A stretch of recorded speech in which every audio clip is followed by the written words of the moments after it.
Hello. Okay, so you can see me. Oh, good. Hello. Hi. I heard that Raph went to the bathroom, so I thought that I would come up here and keep you entertained. Don't look at my eyebrows. I just got them done. They look ridiculous, okay? So just from here down. But hi. Hello. How is everybody today? Hello over on Twitch. Good evening, everybody. Mouse Potato. You have your transition. Yep. Yeah. He again, because he transitioned last week and then detransitioned now I'm also back again. Yeah. Well, oh, who's that? You need to lower the music. Oh, why is there music? Oh, how do I do that? From here. Hi. I didn't want to click too many buttons. Oh no, it's fine. So desktop audio. Oh. Now it should be good. Oh, hello. No one, I bet none of you guys heard anything that I said. They did, I'm sure they did. Hello, yes. Metatron shaved. Yes, he did shave. I shaved. Not he. I did, because I am Metatron. Yes. Hi, everybody. How are you? Yes, I held him against his will for sure. Absolutely. I know here you go. I'll let you go. I was just trying to keep them entertained while you were preoccupied. Thank you. Bye, chat. Have a great day, chat. Bye-bye. That was adorable.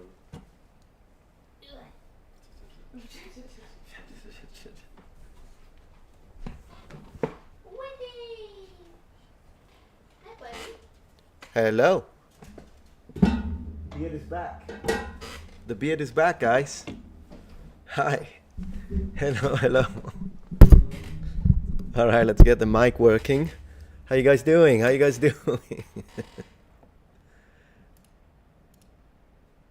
right, let me stop this. We're gonna do this and this and this. Hi, hello. Get back the pretty one. Sorry, Aris. She'll come back. I'll ask her to come back. Today's gonna be a variety stream, so we get a bit of everything. How about that? All right, let me see what you're doing. Yeah, that's Vegas mask, all right? Absolutely. I love Vegas mask. I absolutely love it. Huge fan. Always been a huge fan. Hey Kaisa, Brandon, good to see you here. Adi Tepesh. Glory to Pompey always. Hi.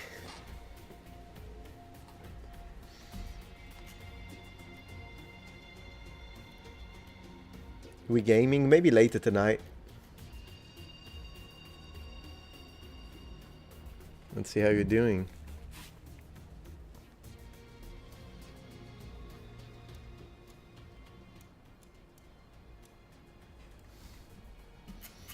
Welcome.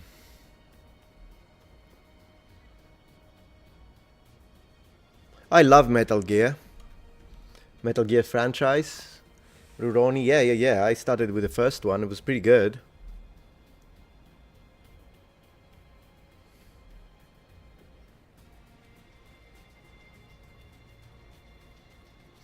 Oh, you'll see, Big Joe. We've got quite a lot of things tonight. First, we're going to speak with chat a little bit. But then after, I do want to see, there is on the channel Insider, there is like this Viking expert that looks like Dumbledore. So I kind of want to check that one out. Also, today we're going to review the Pope's ability to speak Latin, Italian, English, Spanish. We're going to check it. We're going to do a little bit of linguistic analysis of the Pope and the new Pope, Leo XIV. We're going to do that. How about some Doom the Dark Ages? Man, I need to make some space. My computer is too full. How big is it? 150 gigabytes, 180 gigabytes? Like, I swear, these games are too big these days. So we're gonna do that. then I don't know. I don't know. Today's gonna be a little bit of a surprise stream. You'll see. We'll do some good stuff. 100 gigabytes. Well, yeah, I thought so. Karate, werewolf. Hey, Baron. Good to see you here. So whenever we find because later I want to see a little bit how the Pope's Latin is, because I'm curious. You know, he's American, so I want to hear, does he sound American when he reads or speaks Latin, or does he not? So I kind of want to review that. It's going to be good fun. But you know what's interesting is that I was just clicking stuff. Isn't it a must that any Pope speaks Latin? Sure, but not everyone will have the same ability, right? Some people will be able to know that they will know Latin, but you know, not everyone is equally talented. So we'll have to see that. So the cool thing is, oh yeah, of course, Luca Ranieri did a video on it. He's great. He's great. We might even review his video. We'll see. So I opened this just to show you. I just typed, because I wanted to kind of prepare a little bit, and I typed Pope Benediction in Latin, Leo XIV. And what's funny is that as I was going down through this, let me see if I can find it again, because I thought I saw something. Yeah, look. So we got Pope Leo on inclusion in church, Pope Leo media evangelization. So we got a lot of stuff about the Pope, including they're talking about things that he said like in 2012. We could review these. But look at this. The Telegraph just called him Leo 16th. I'm sorry, when did that happen? What? Am I missing two popes with the name Leo? I mean, what the heck? How is he? Excuse me, the Telegraph. How big of a channel are we talking? 5 million. 5 million. And you can't even get your... Oh my gosh. Pope Leo the 16th, guys. I don't know. We two more popes overnight. Didn't even notice it. And here we are from the future. Leo 16th we've got.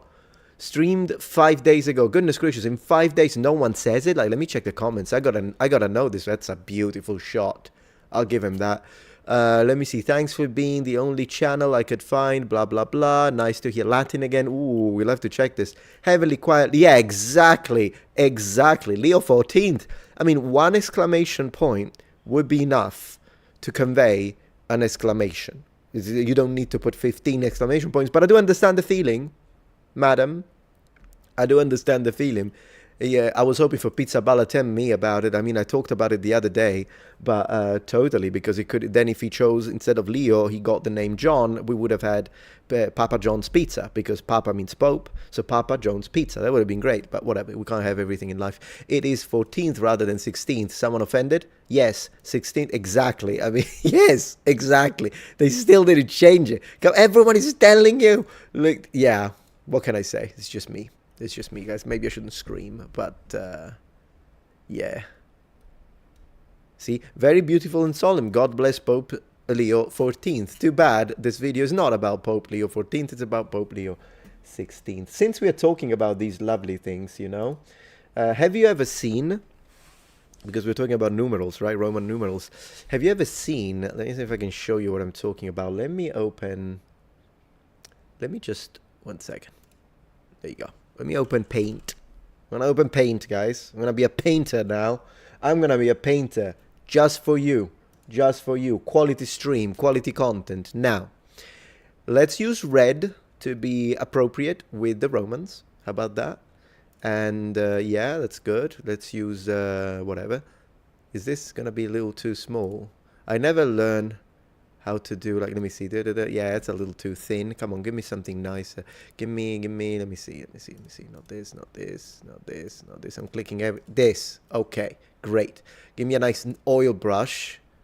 How's this? Ooh, yeah, that's what I'm talking about. Now, guys, this and this, obviously, right? It's 14th with this added. So that's a 4, 10, 1, 5. So this is subtractive. That's what it's called, subtractive method, which means x, so 10 plus v, 5 is 15, but because there is a 1 right before the 5, you subtract 1 and you get 14th. I'm not trying to be an asshole. I'm actually trying to tell you something cool. What's cool that I wanted to share is the following. Moment, I'm being artistic. So let me be artistic for a moment in my life. Okay. There is also this. Have you ever seen this? Have you ever seen this? Now here's a question for chat. Is this wrong or is this right? And which one is more correct? To mean 14. Let's see what chat says. Let's see what chat says. You say no. Why is it wrong? Some say yes, some say no. Haha. Left one is correct. Okay, good, good, good. Satori got it. Yes. So the real answer is this is not wrong. It's just older. So in Roman shields, sometimes people use this. It's called the additive form of Roman numerals. This is subtractive. So this is not wrong. And I see exactly, they're both correct. It's just that this is newer. Okay, this is newer. And this is older. However, I've seen people getting really mad, like when they see this on Roman shields, they're like, wrong, don't you even know? And the reality is that it's actually fine. You didn't know that? Yeah, that's what I'm saying. This is the Metatron channel, my friend, Lauren. We always get things. So, of course, this is easier. In fact, it became a lot more common already in the medieval period. You see this in the manuscripts. But in ancient Rome, there's nothing wrong with using the additive version, which just adds 4 and creates it like this. In fact, ooh, I'm going to blow your mind today. I'm going to blow your mind. Let's go. Let's go. I'm going to change your entire... Yeah, no, this is not going to work. Let's just do this. In fact, man, Control Z like a maniac. Right. There is also this thing that I'm going to show you. We still want the oil brush because I actually enjoyed the oil brush. I thought it was great. There is also this. Sorry. There is also... Yeah, there is this. What does this mean? Man, I feel like I'm back in school when I was teaching. I feel like I'm back in school. Yeah, that's 9, exactly. And so, based on what I was telling you, this is also an option. I know it's crazy, but it is. But yeah, that's 9. You're absolutely right. So, yeah, it's more common. And of course, this is easier to use and whatnot. But I do prefer this version. But when it comes to writing 4... I do consider the other one to be interesting since we do find it in monumental art as well and architecture in ancient Rome. I'll tell you something more about the Romans, but maybe I'll tell you in a little bit. But this is going to be dense. I told you didn't want to, my pleasure, por favor. So I told you didn't want to, miss this. Let me see if I can find an example of the other thing that I want to tell you before we continue. And it's, yeah, I think I can find it this way. Let's see. How you guys doing, by the way?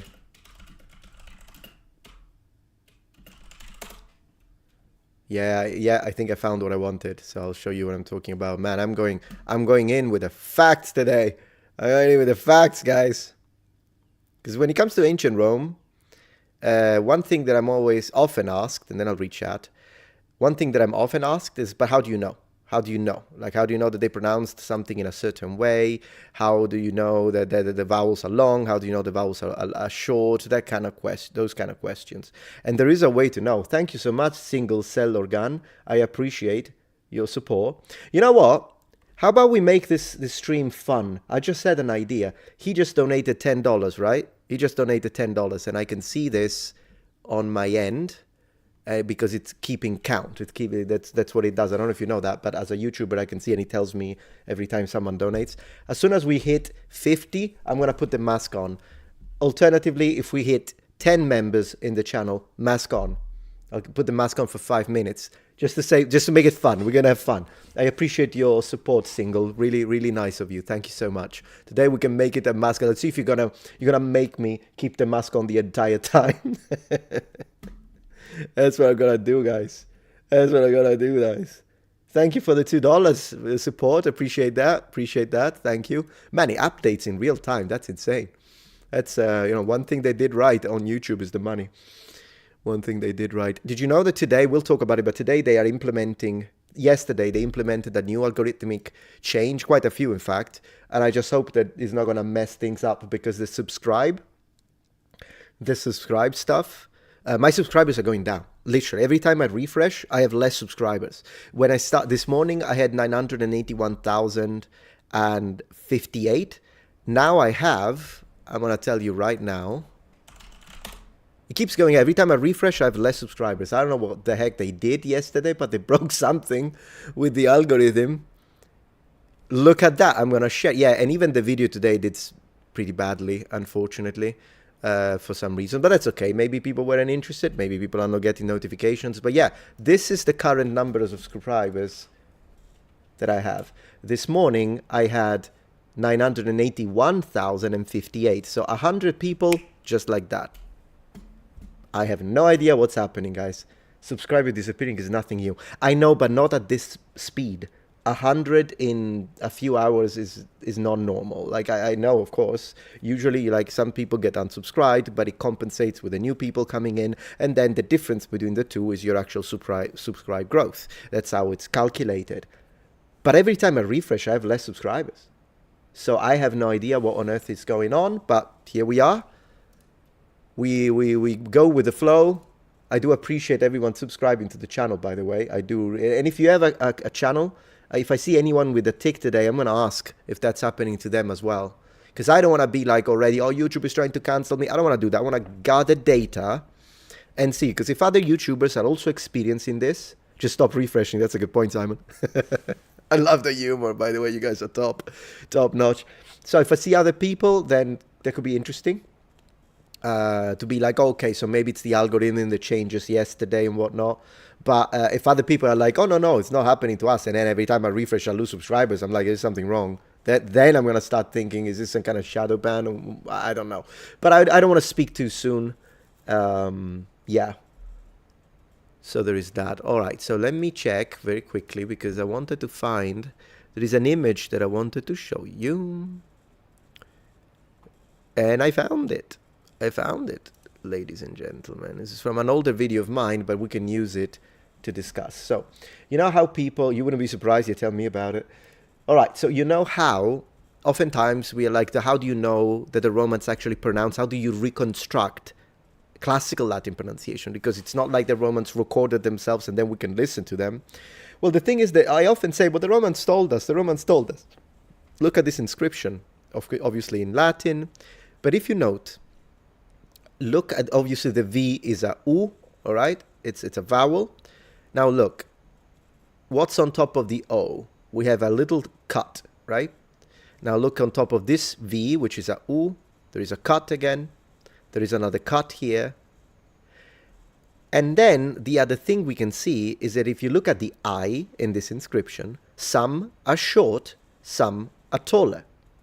Now, what you may think is, well, the cuts is because it's old and it got cracked, and the fact that some I are taller or longer, maybe it's a stylistic choice, maybe they made a mistake. No, sir, that's how they told us what vowels are long and what vowels are short. It's literally there, and if you know how to read it, and by the way, now you do, you're welcome. So next time you see any monumental art, any inscription, any stele that comes from ancient Rome, look for these, and you will notice them. It's fascinating stuff. So when the vowel is long, literally long, it means that it's a long vowel when it comes to phonemic vowel length of Latin. So fili, this is long. That's what it means. And here, that's an older video of mine, as I was saying, and I think I showed the O is long. Let me see if I show it. Yeah, there we go. Yeah, and I was showing here the differences with the vowels. What a face! So yeah, that's another cool thing. Today I've got a few today, so we'll review quite a few, guys. That's interesting, and I'll forget. Don't worry about it. Our Metatron, hey Overlord. Hey Overlord. Emerald says YouTube has unsubscribed me from channels before. Yeah. So I already know that there's something that does happen. Maybe they're trying to clear out bot accounts. If that's what's happening, of course, I don't have a problem with it.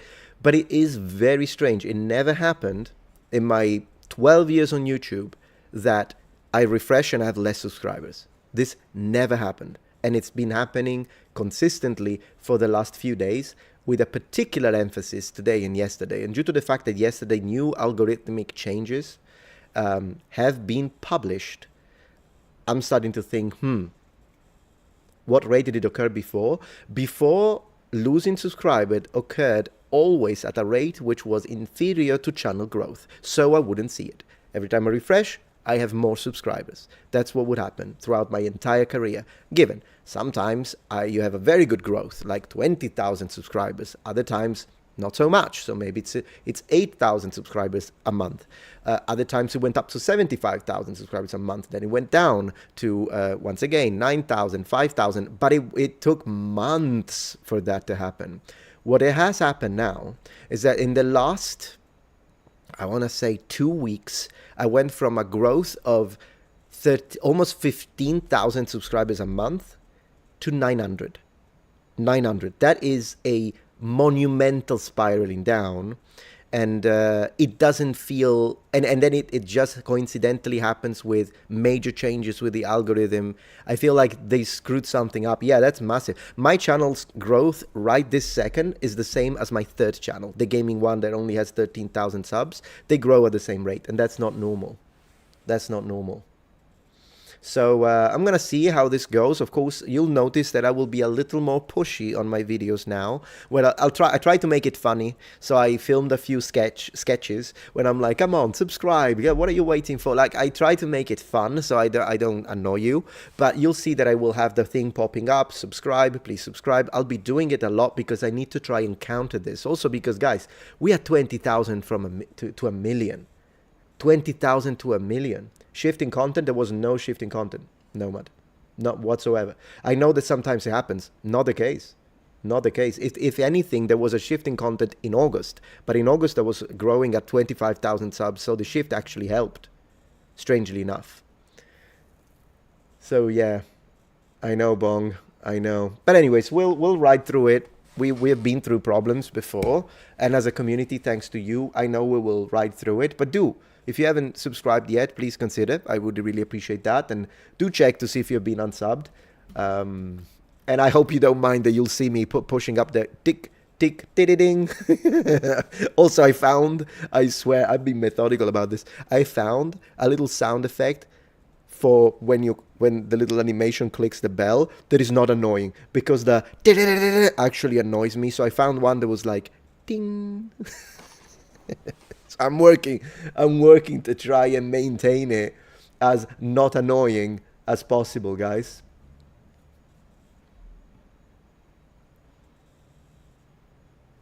You're so good, Sid. Yeah. People misunderstand what a dead language is. You're absolutely right. And talking about it, I am curious to see how the Pope is reading it. So we'll check that one out later. 100%. Good day, Legetu. So good to have you here. Hello, everyone on Twitch, by the way, as well. Really good to have you here.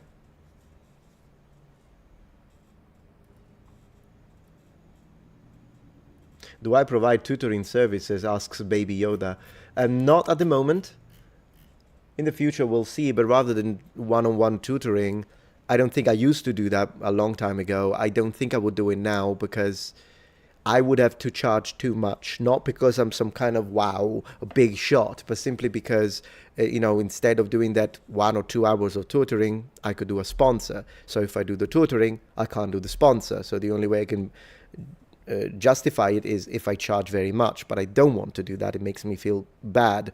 So maybe we'll see if at one point we'll put together something that people could purchase, like as a course on something, for once, someone who can do a course that is actually a course and not someone who's like, first they get popular and then they are like, oh yeah, I could make a course about what? Like, you need to be a professional to do a course. But I kind of got the whatever level of medium popularity that I reached. It was after I had already gone through. So I think I could do something like that. And then this way I wouldn't have to charge too much. I would keep it low so people could afford it. And then you could use it, for instance, if you want to homeschool your kids. Again, I was in the school system for over 10 years. So that's something I've been building and possibly will happen. Yeah. Hello, Locomotion. Very good to have you here. So Colin says the Pope did a pretty good job. Man, I'm really looking forward to see because I'm so curious. So that's nice. Do you have a website? Work in progress. Drink. Work in progress. And the reason why it's work in progress is again because one, if you do YouTube, it's great. I love it because I love you guys. But you have to deal with ups and downs and this and that and shenanigans and algorithm and this and then change and can't use that word and you can't spell the title with a 4 instead of an A or you get the yellow dollar sign, all this nonsense, which is why it would be nice to continuously use YouTube, I'll never stop, but also use it to redirect people to external resources where I wouldn't have to deal with that, so that of course, I'm never going to do some weird spammy emails with, yeah, you know me, I'm never going to do that. But, building a website where we can kind of have some, transfer some of the people that follow me here onto a separate website where we don't have to deal with this could be a good plan. And it's something I'm looking forward to. I've been considering. I just want to do it right, So if it takes a little while to put it together, in the meantime, we'll just ride whatever the heck is happening now with the algorithm, because seriously, I've never seen a subscribe growth go down at that speed. It's insane. It is insane. Yeah. Exactly, Drink. Very good point. Yeah. Thank you, David, for the support. Will you ever make a video about Risorgimento? That is a wonderful idea, David. Specifically focused in Italy. That would be nice. Yeah. That's Renaissance in Italian, by the way. Risorgimento is how we say Renaissance. So that would be nice. 100%. Fletcher asks, Ciao, is it true that Italian kids learn Latin at school? Yes. Now, in middle school, when I was a kid, Latin wasn't a thing, but now it is, but it's very mild and mostly it's translation. Then in high school, depending on the type of high school that you choose, because there is no general high school in Italy. Once you are 14 and you graduate from middle school, which is 3 years, then after middle school, you have to choose your 5 years of high school, but you have to select a typology. And so if you choose the so-called classical, liceo classico, that's how we call it. Liceo means high school you can also say scuola superiore, which literally means high school, superior school, but a lot of people just called it liceo. Anyways, liceo classico, classical high school, then yes, you'll study Latin and ancient Greek for 5 years, so it's going to be intense. But if you choose I didn't go to Liceo Classico, I went to Linguistico, which means we did study some Latin, but we mostly studied modern languages, French, English, Spanish, that sort of school. And then if you instead are interested in a future in maths, you can choose what we call Liceo Scientifico, which is scientific, where you do a lot of maths and physics. I always thought that that's a good thing because it kind of prepares you towards university if you continue on that line like I did, because of course from the linguistic high school I then proceeded to begin a career into mostly languages and history at university. But of course if you enter that coming already from 5 years of studying languages, plus I had also lived in England, it was very easy to do that. The only downside is that at 14, oftentimes you haven't got a clue. So what happens sometimes in Italy is that a student will choose a path. There is like accountancy. There is another one that forms accountants. It sounds so boring. I haven't got a clue how people do it, but some people choose that one type of high school. Sometimes students will make a mistake. You can switch, by the way. If you think like you're 16 now, you're like, you know what? I really changed my mind. I should have gone to the artistic one where they paint most of the time. That's what they do. In artistic high school, they do other subjects, but then they paint for a lot of hours. They draw, they paint for 5 years, for 4 years, 5 if you want to extend. So yeah, that's how school works in Italy. It has pros and cons. They teach Latin in private schools in the UK. That's very cool. Now, for our American audience, I think the way you say private and public is different in the UK and in America. It gets confusing sometimes. So, cool. Does Sicily have any Moorish architecture? Yes, we have. Sicily is so mixed that you will have a massive Catholic cathedral, and then not too far from it, you will have a structure that clearly used to be a mosque, and you can see that because it has the dome. So Sicily is very varied, and then not too far from there, you have what we call in Palermo the Norman Palace, which is an actual castle where the Norman nobility, that they built it, and that's where they used to reside. It's gorgeous. The inside is insane. And yeah, so you'll find a bit of everything. Then you have all the Greek structures in Sicily. Buonasera, Daniele Fabbro. Very good to have you here.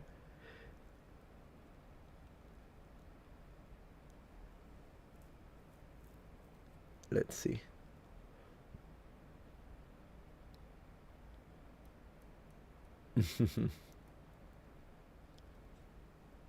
How was that burger last night? It was really good. Yeah, my wife made a fantastic. It was so funny because I was live streaming yesterday, and then my wife brought me a burger with chips. It was great. It was great. She made it like from scratch. She actually cooked the meat, and then she made the whole burger. It was, believe it or not, and once again, not sponsored today, but it was HelloFresh because we do eat it. It's not just a spot. I don't just read a script with HelloFresh. I always say that. Like, I don't know. So people still don't believe it. That's fine, but that's how it is. We cook it. We use it. We get it. We are subscribers to the thing. Did YouTube tell you what the algorithm changes were? Obviously not. But there are plenty of channels to talk about it. And then if you watch Creator Insider, usually they give you an idea what's going on. Yeah. We are still trying to figure it out. Let me double check the... We are at $18. Once we reach 50, I'll put on the mask, guys. I'll put on the mask. Hey, HVN. It's gonna be fun. It's either... Yeah, I'll also put on the mask if we reach 10 subscribers to the channel, so that we have various ways to do it. Just for fun. Today we're gonna have good... Because I want to give... Because you're always so generous. I'm like, I need to do something to entertain. I'm gonna put on the mask every time we hit 50. That's what I'm gonna do. We need an 8-hour stream where you wear the mask the whole time. Ooh, gosh, that would actually hurt. Because this thing is elastic. So, it's a nice mask, but goodness gracious. Do you have the blades too? Or like the claws? No, I'll have to get the claws. I also don't have the muscles that Vega has, but I do have the hair. I mean, I could braid it into one long braid like he does. So there is that. I mean, you know, we're working. We're missing the muscle, got the hair. You can't have everything in life. Favorite Venetian mask? There are a few. I do own a few, by the way, that I buy in Venice. Of course, the Plague Doctor is always a classic, although those weren't really around during the first plague, more of a Renaissance thing. But whatever, you know what I mean. It's a classic, so it's good to have. And then apart from that, there are so many. I'll have to see if I can find one from one of my earlier videos.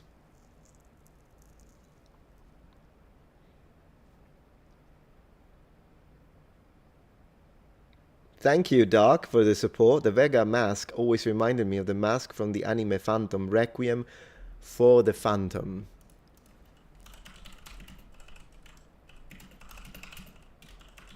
Let me see. Let me see. Where do I see the mask though? I'll just write mask and see if that shows. There we go. Images, and then we... Oh, yeah, I can see. You're right. You're absolutely right. Yeah. This one here. That's what you're talking about. Yeah, it's actually... So the painting on it is different, but it's basically the exact same mask. You are absolutely right. You're absolutely right. Very cool. Not to mention the white mask is one type. It depends on the Street Fighter you play. Because sometimes Vega's mask is metal. Like you can see it's like gray. In fact, since we're talking about that, kind of fun. Let me see. Vega Street Fighter. Yeah, look. Chun-Li pigtails. No, probably not. I'll pass on that. So as you can see, like this type of... Yeah, he has the white mask. That's exactly the one I have. This is the really old one, and the mask is indeed white. This is a gorgeous statue, by the way. Figure Arts Street Fighter Vega. Man, I need to see if you can find this for a decent price. That is not insane. I don't want to... Because that looks really good. That actually is an incredible statue. I love that. Action figure, whatever you want to call it. This one is the white mask. White mask. Yeah, just trying to see. Thank you, Daniel Edwards. The Vega mask is cool. Here's my part. 50, here we come. Yeah, we're getting closer. We're getting... Yeah, this is more of the gray one. So that he has. It depends, as I say, on the Street Fighter. Let's have a look. So Street Fighter 2. I think is the white one. I think Street Fighter 2 is the white one. Yeah. Yeah, this is Champion Edition probably. By the looks of it. That's a white one, right? Street Fighter 3 is not... There is no Vega, unfortunately. Street Fighter 4... is when it gets gray, maybe. This is, I don't know, it's difficult to say. No, it's still white. Man, which Street Fighter has a gray mask? I know there is Street Fighter 5. Vega Street Fighter 5. Maybe, yeah, 5. 5 is gray. I mean, this one is white. I don't have a clue, guys. I'm getting a little confused. But in a lot of the images, we could see that the mask is indeed white. Maybe the art? Let me see. Vega Street Fighter... Maybe Ultra Street Fighter? Super Street Fighter. How about Super? Super Street Fighter 2. No, white. Hey, maybe I just dreamed it. Thank you, Red Zone, for supporting the channel. Did I freaking dream it? Maybe I dreamed it, guys, but I'm pretty sure that sometimes Vega does have a grey mask. But all of these are white. I'm going to read the chat, because maybe you've just answered. Man, how long is his hair? Longer than mine? Let me think. Yeah, his hair is a bit longer than mine. Not a lot, though. We're almost there. We could get kind of similar. This is when they did the redrawing, by the way. It's a great version. HD edition. Villain Troll, thank you for supporting. Can you tell us more about who wear this kind of mask except Vegas? Well, I still think it's very inspired. It's really inspired by Venetian masks. That's what I think. So I do have a video dedicated to it. Thank you. Mask is terribly comfortable, says Random. I think everyone will be wearing them in the future. The Man in Black 1987. Man, that's a really cool quote. Let me check to see if we already hit. We are at $40. $10 more and I'll put the mask on. Keep it for 5 minutes. And then we restart it. But I do want to show you. So Metatron Venetian mask. Yeah, there we go. So check this out. These are Venetian masks, and I filmed this video in Venice. That's where we were. And this is, by the way, yeah, this is Venice, of course. Venice is such a gorgeous city. It's kind of weird. I'm reacting to my own channel. Is that weird? Anyway, at the moment, I stopped the audio from the video simply because I wanted to show you some of the masks that I do show. And I've taken my wife twice to Venice, and this was the second time because it's when I took her there to then propose. So I proposed in Venice because I'm a man of class. Yeah, there we go. And here I am in Venice with the mask. That's one of the masks.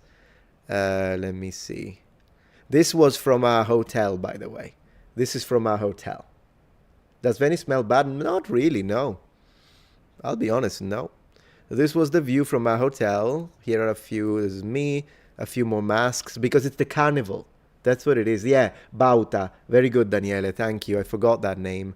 But yeah, so there are some, it's a form of art. And this is something that they did in the medieval period already. It's a very ancient tradition. This is one of the kind of modern representations of the Plague Doctor. It's kind of a little bit of a cheaper one, but I liked that this one came a little dirty. It was part of the way it was done. And of course you have all varieties of this is volto, which means face. Yeah, proposing in very classic, absolutely. So, and as I say, this is something that they did already in the medieval period, and it's an art form. Now, that's the Moretta. It's another one. And in these shops, and as you can see, these are older paintings, they show this and more. And it's an art form, it's a tradition. Now, you also find some that are like cheaply reproduced or like maybe made in China. You do find those, but if you get the actual ones, of course they're going to be more expensive. But I would suggest you go to a traditional shop, spend a little more, but then you get a piece of culture that you can bring home.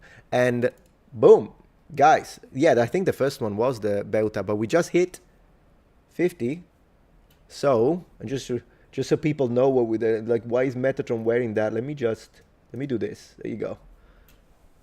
Here we go. Let's go. Let's wear the mask. Noble ones. And then, yeah. Be nice though if the hair went through it. Maybe I can do that. Yeah, you know what? Look, this is so cool. The Maskatron. Yeah, this is actually pretty cool. But let me see if I can get my head unstuck. That will be more comfortable. So be right back. Be right back.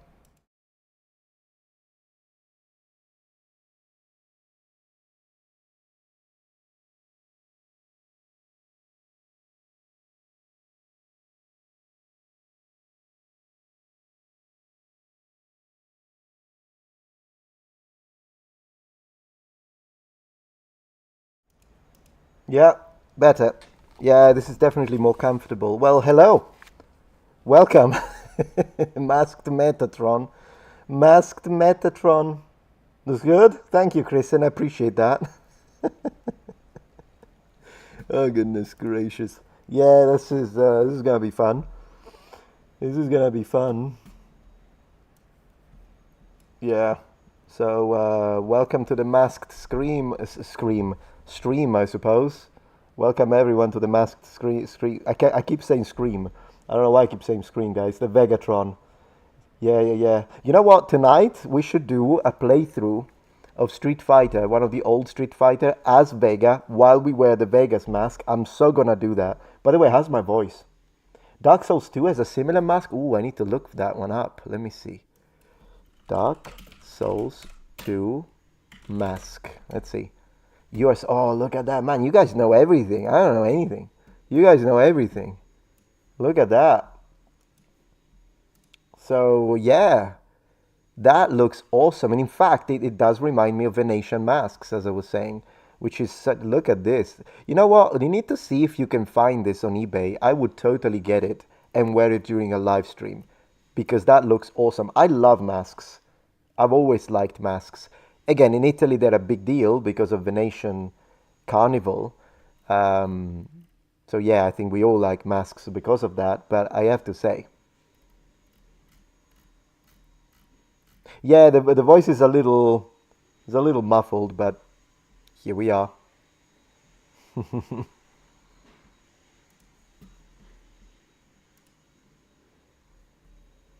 Scream is probably from Jay. Maybe, I don't know. Could be. In the meantime, let me see.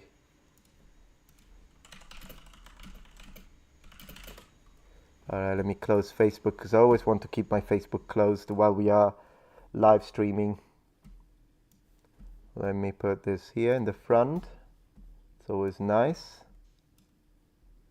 Alright, let me read your...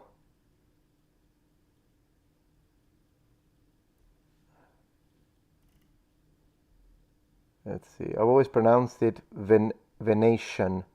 Oh, Venetian. Oh, you say Venetian. It's possible that I'm mispronouncing it. Yeah. Veneziano, as I would say it in Italian, but in English, it's your rules, of course. So thank you for correcting me. Venetian. Cool. Venetian. Venice Carnival. I love Venice Carnival. You actually like Metatron's mask voice? That's kind of funny, Nails. Oh, goodness gracious. Yeah, yeah, yeah. Yeah, the voice is not too bad, I have to say. I love this mask. It's nice. It's also kind of hard. So, I mean, that's why Vega wears it, because Vega is like a narcissist. Vega is Vega sexual. So he doesn't want to hurt his face. That's why he wears the mask. So he needs to provide protection. Hence, it needs to be hard. That's the reason why Vega wears it. I don't know if you knew that. Who are you? The Vegatron. The Vegatron.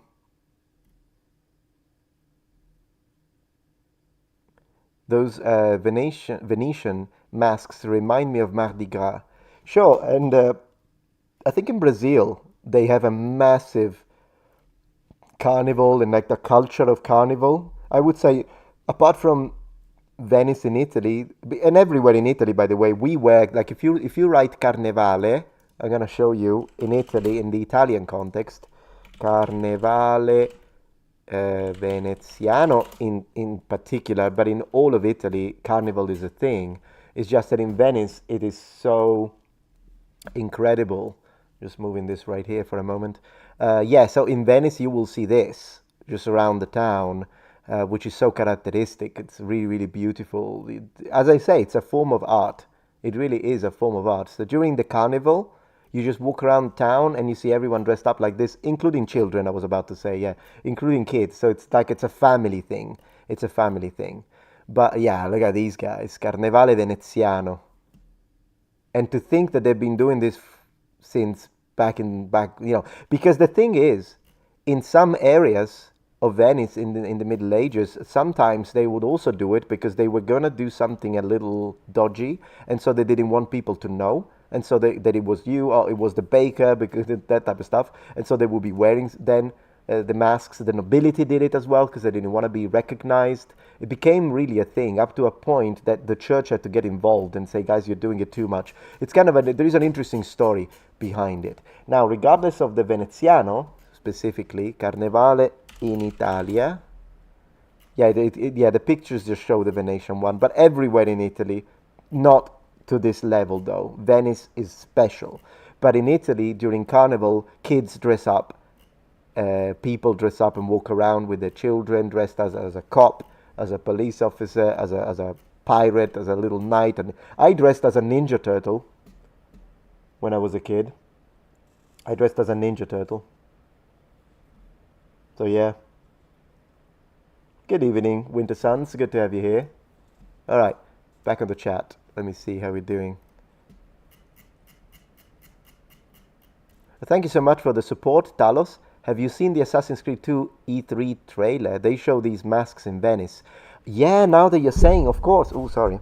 Of course, because my vision is a little... Yeah, you're right. You're right, because it is set in Venice, isn't it? Florence and Venice. That's right.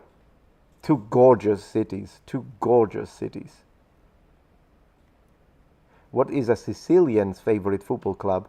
Well, if you are from Palermo, you support Palermo. You're from Catania, you support Atletico Catania.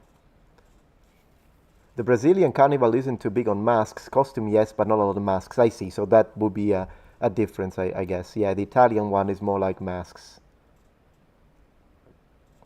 It's a shame to hear, Samuel. So yeah.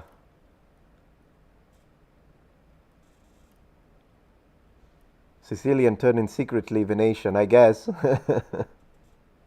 Yeah. It's good fun, guys. It's good fun. Let me double check. Timing right there, yeah. Do you do less damage without the claw? Yes, and the sound is different when I hit someone without the claw. Isn't it fun that you could pick it back up in the game back in the day?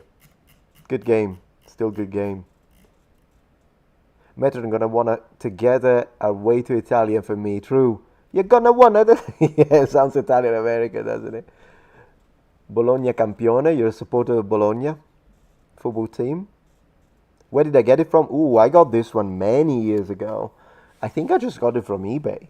I just saw someone and I just bought it, and that's that. But I'm saying, like, I've had this for many years. It has come with me from Italy to America. Yeah. So that's the situation. What's the mask for? Oh, I don't know. People were donating. They were being nice. So I thought, you know what? If we hit 50, I'll put the mask on for 5 minutes, and we did. So I have the mask on now. That's what happened. It's a very spontaneous stream experience, I suppose. How hot is in your room? It's a little hot, but I've got the air on. Yeah. It reminds you of V for Vendetta. What's that? V from Vendetta. Let's have a look. I'll share my screen. It's a different one. Yeah. That one is... it's also the one that usually gets shown when there are like hackers. Sometimes they put this one on. I'm not a huge fan of this one. It's okay. It's an okay mask. But to be honest, I think the Vegas mask is cooler. But that's just me. That's just me. Yeah. To each his own. Schrader is another mask. Man, today we're talking masks. Schrader is a really cool one. I've always liked him. A really cool villain. Of course, the old school one I'm talking. Shredder. Yeah. I'm gonna show you. I'll share the screen in a second. Yeah. So like this. This is the one I remember. And this, but mostly this one. Ninja Turtles, yeah. But there are also several versions. I love the purple, by the way. This guy's got taste. This guy's got style. He may be evil. Like this, I can't even recognize. I don't know what that is. But this, 100%. This as well. It's kind of interesting how he's supposed, because the helmet is clearly reminiscent of samurai Kabuto helmets, clearly. But then the mask, I mean, samurai did wear masks. But I guess he's supposed to be a ninja because the Foot Clan, right? So it's a bit of a mixture between a samurai and a ninja. This one makes him look a little more like Sub-Zero and Scorpion from Mortal Kombat series, another great series. So yeah, it was pretty cool.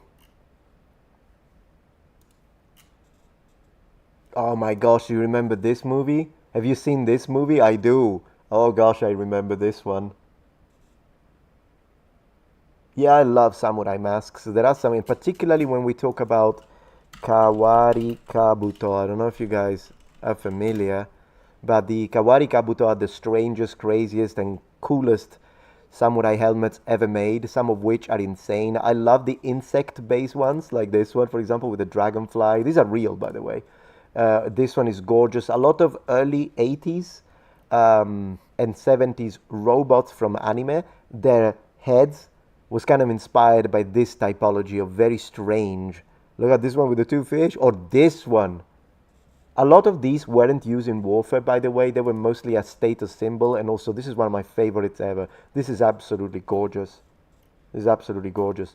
So they are very like to show how rich and successful you are as a samurai, and look at me. Pretty much that's what it is. But yeah, I mean, the one with the octopus, I love Kawari Kabuto. If this is the first time you hear about Kawari Kabuto, Kawari meaning strange in this context, then oh gosh, you're gonna go down an insane rabbit hole. You look at this one. Look at this one. Let's see if I can make it bigger. No, it doesn't work. This one is insane.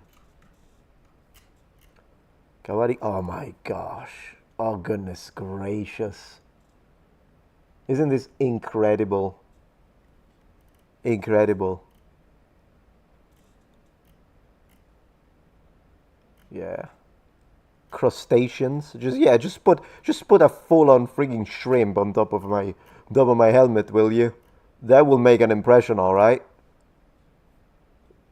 Simple, elegant, gorgeous. Yeah, and then if you look at these, and then you do this. You know what I mean? 80s, right there. This guy has got, like, it's the Mayate, that's what it's called in Japanese, the frontal decoration of the helmet. It's basically a samurai, but turned into a robot for kids in the 80s. That's what it is. So yeah, Kawari Kabuto is phenomenal topic to lose yourself in from an artistic perspective, but also if you're of course interested in military history of Japan. But then it's incredible, awesome. Yeah, no, the Vegatron, here I am. Night King 01, thank you for supporting the stream. The OG comic book Shredder is the best looking in my opinion. Yeah, I mean, I do prefer old school ones. When it comes to the comics, the Ninja Turtles, oh, did you know this one? Man, today is pop culture as well as, I don't know if you know this, but normally when we think of Ninja Turtles, because I'm an expert in Ninja Turtles, guys. I'm an expert in Ninja Turtles. So usually when we think of Ninja Turtles, we think, of course, it's not going to give me the good ones. But yeah, we imagine them having the four colors, red, so Raffaello, Michelangelo, Leonardo, and Donatello, all Italian names of the Renaissance artists, of course. These look horrible, by the way. These are the real Ninja Turtles, and I don't even care. I will never apologize for that position. But regardless, the OG were all red in their comics. Let me do this. Yeah, Ninja Turtles in the comics, they are all red. So basically they all look like Raffaello, and they are only differentiated by the weapons they are using. Now given, a lot of the times, of course, it would be black and white anyway, so it's not like you're gonna notice it. But in the cover and in all of these representations, they're all red. So they added the different colors when they turned it into a cartoon in 1987 because they thought that that way kids could differentiate them more easily. But the creator didn't like the idea. I read an interview. Now, I like it more with the four colors, I'll be honest, although in this case they screwed it because this doesn't look orange, so this is not a good image. But I have to say that when I see this now, it really gives me a feeling of, gosh, that looks so old school. And another interesting fun fact is that if you look at Ninja Turtles for NES, we see this in the cover of the game, even though inside the video game, this is a fake, by the way, although it's pretty cool. This is what it looked like because the cover is based on the comics, but then in the video game, they have the four different colors, which I always thought, I wonder why they did that, because they didn't do it on the second one. The second one, four colors. Interesting stuff, isn't it? Okay, I think it's been 5 minutes. I'm going to take the mask off. I do see that you're continuing to donate, though, so I don't know how long I'm going to keep it off for. But you're gonna make me keep this mask on all stream. I know you're going to do that. But anyways, yeah, we are at 59, so I do have some time to take the mask off. And we're going to do that. We're going to do that. So I can breathe. So I can breathe. 1 second.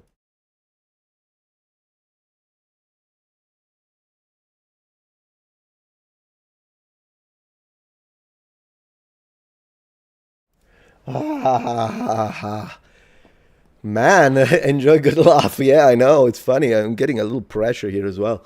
Whew. I can breathe again. Put the mask back on. I will if we hit the next thing, I guess. I'll put the mask back on. Oh, that's funny. Man, that was a take a shower. I shower every day, Red Zone. Maybe after the stream, though. Where is the cool mask? Yeah, it's still here. It's still here. You're gonna troll me. I know I should have never had this idea. I should have never had this idea. I know that. My hair would be all fizzy as another man with long hair. Yeah, I mean, yeah. Sure. Very cool, very cool. Breathe in. Yeah, gotta breathe a little bit. Are masks worse than helmets when it comes to breathing? It depends on the helmet, I guess. Very similar, but this mask is a little, yeah. The breathing is not great on this mask. Gets very, very hot, so it's nice to be able to breathe a little bit now. Oh my gosh. I look like Boromir? Nice, thank you, appreciate. Yeah.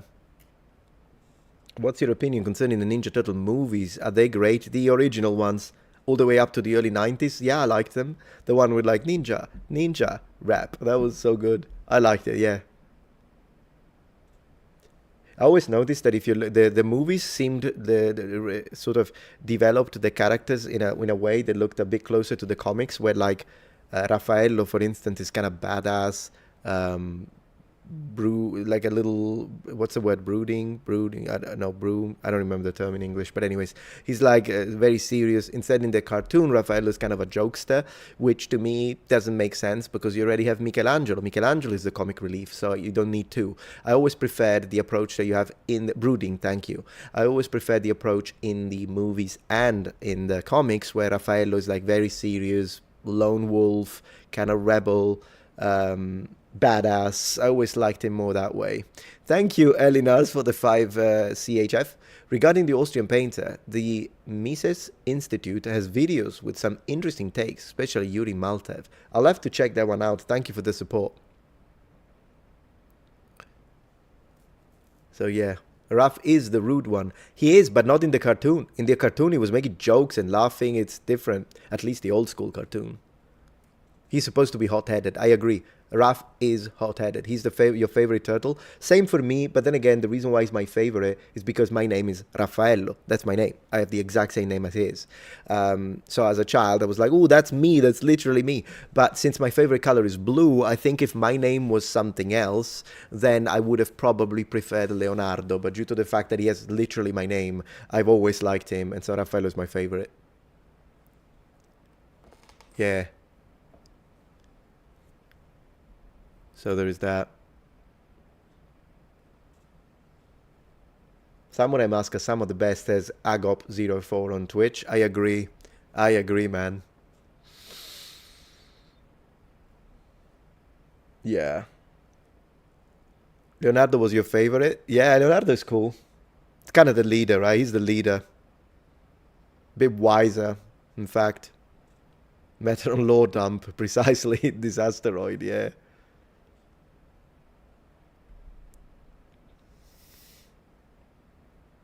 You like dumb characters, so I guess you know my favorite. So you like Michelangelo. A lot of people like Michelangelo. My friend Salvatore, he's like best friend, grew up together in Sicily, and he loves Ninja Turtles too. So whenever we played the video games, like we love Turtle in Times, we used to play that one a lot. And then I would always play Raffaello, and he would always play Michelangelo because Michelangelo is his favorite. And yeah, it was always fun to do. Occasionally, yeah, Donatello gets underrated. In video games, Donatello, I think, is the strongest always because he gets reach. So Donatello is like, if you want to play and kind of, overpower, play a little bit of an easier mode, usually you pick Donatello. Plus, purple is a beautiful color. Thank you for hard spamming. Appreciate that, Kristen. Were the ones in Ghost of Tsushima accurate? You mean masks and samurai armor? The samurai armor in Ghost of Tsushima looked phenomenal. Thank you, Evil Black. So good to have you here. The names were always wrong. Leonardo da Vinci does machines. Oh, you're so right. Raffaello was the party animal. That is true. Yeah. Although I don't think that would have necessarily meant that Raffaello was a jokester, though. But yeah, you have a very good... Yeah, Leonardo... Probably they should have called Leonardo. They should have swapped Leonardo and Donatello, possibly. I think the reason why they made Leonardo blue and the leader with the katana is because Leonardo is the one. Leonardo is the one name that I think is the most famous among anyone. Like everyone, even if you're not into the Renaissance in the Renaissance in Italy, Leonardo is the one everyone knows, and Michelangelo. Well, I guess that maybe Donatello is the least known, and then yeah, Michelangelo is of course the party dude in there. Yeah, you're right. Katana equals sword equals nobleman makes sense. Yeah, sure. Although the fact that is he using katana though, because I think if I remember right, I don't know if this is a case of the Mandela effect, but I think I remember that Leonardo's blades are actually ninjato. I think they're straight and they have the square, right? Now, whether of course, the ninjato, in the sense that that's the sword that ninja used, is nonsense, but the sword existed. So katana that was shorter, straight, with a square tsuba, they do exist. They are real. It's just that they wouldn't be, oh, that's the sword of a ninja, because if that were the case, then literally, since a ninja is a spy, the split second you see someone, hey, excuse me, let's do a search. Oh, he's got a ninja though. This guy's a ninja. Like, it wouldn't work. But so the weapon existed. It is very likely that some historical ninjas would have used them because they were a cheaper version, more of like a munition version that we see used in iconography by the Ashigaru, so the light infantry foot that usually were not samurai. But yeah, they were ninjato. I gotta check that, but I think I'm right. Yeah, I think I remember it right. So let's see. Leonardo. No, he gave me the actual. He gave me the actual. Okay, wait. I need to specify Ninja Turtle, I guess. Strange priorities in life, am I right? But yeah, it is Ninjato. I was right. Yeah, he's using a Ninjato right here. Ninjato. So he doesn't actually have katana, he has ninjato. And that's a pretty short handle. For a two-handed sword, that's a pretty short handle right there. I guess it depends on the art. Let me see if I can find period... I wish I had prepared it before, but let me see if I can show you period art from feudal Japan that shows exactly this type of weapon. Alright, let's do that, man. Today is a great stream. Am I still okay without the mask? We are up to 70, so 30 more, and I'll have to put the mask back on. So let me be quick before I have to do that. You're so gonna, at the end of the stream, I'm gonna be telling my wife, it was a great stream, but I'm glad I can breathe again. So anyways, feudal Japan.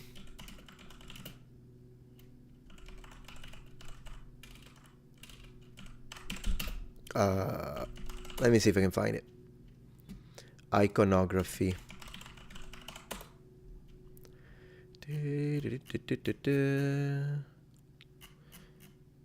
Okay, maybe let's say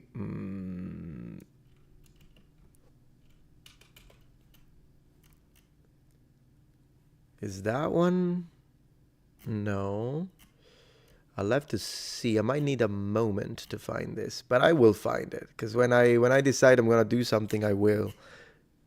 I'll find it. Oh, and by the way, I actually found another piece of iconography that could be interesting for a different reason, but check this one out. Check this one out.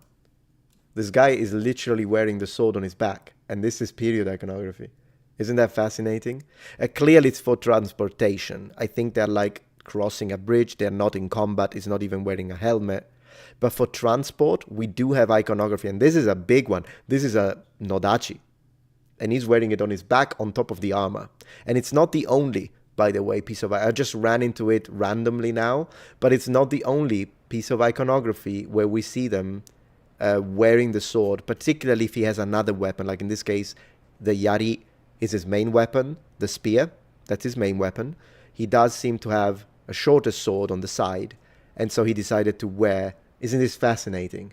He's decided to wear the actual big sword on his back, once again, for transportation purposes.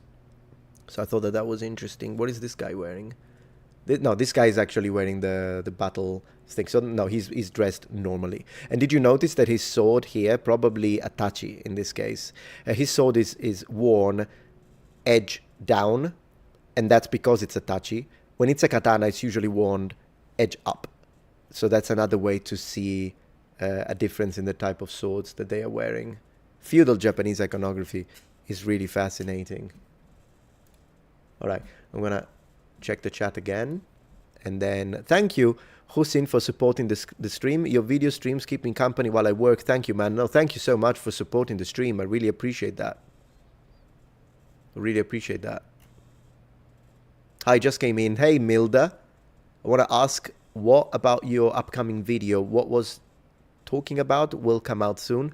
The next one, you mean? So I still haven't decided because I have a few videos uploaded and ready. That's how you do daily uploads, by the way. You gotta work, film in batches.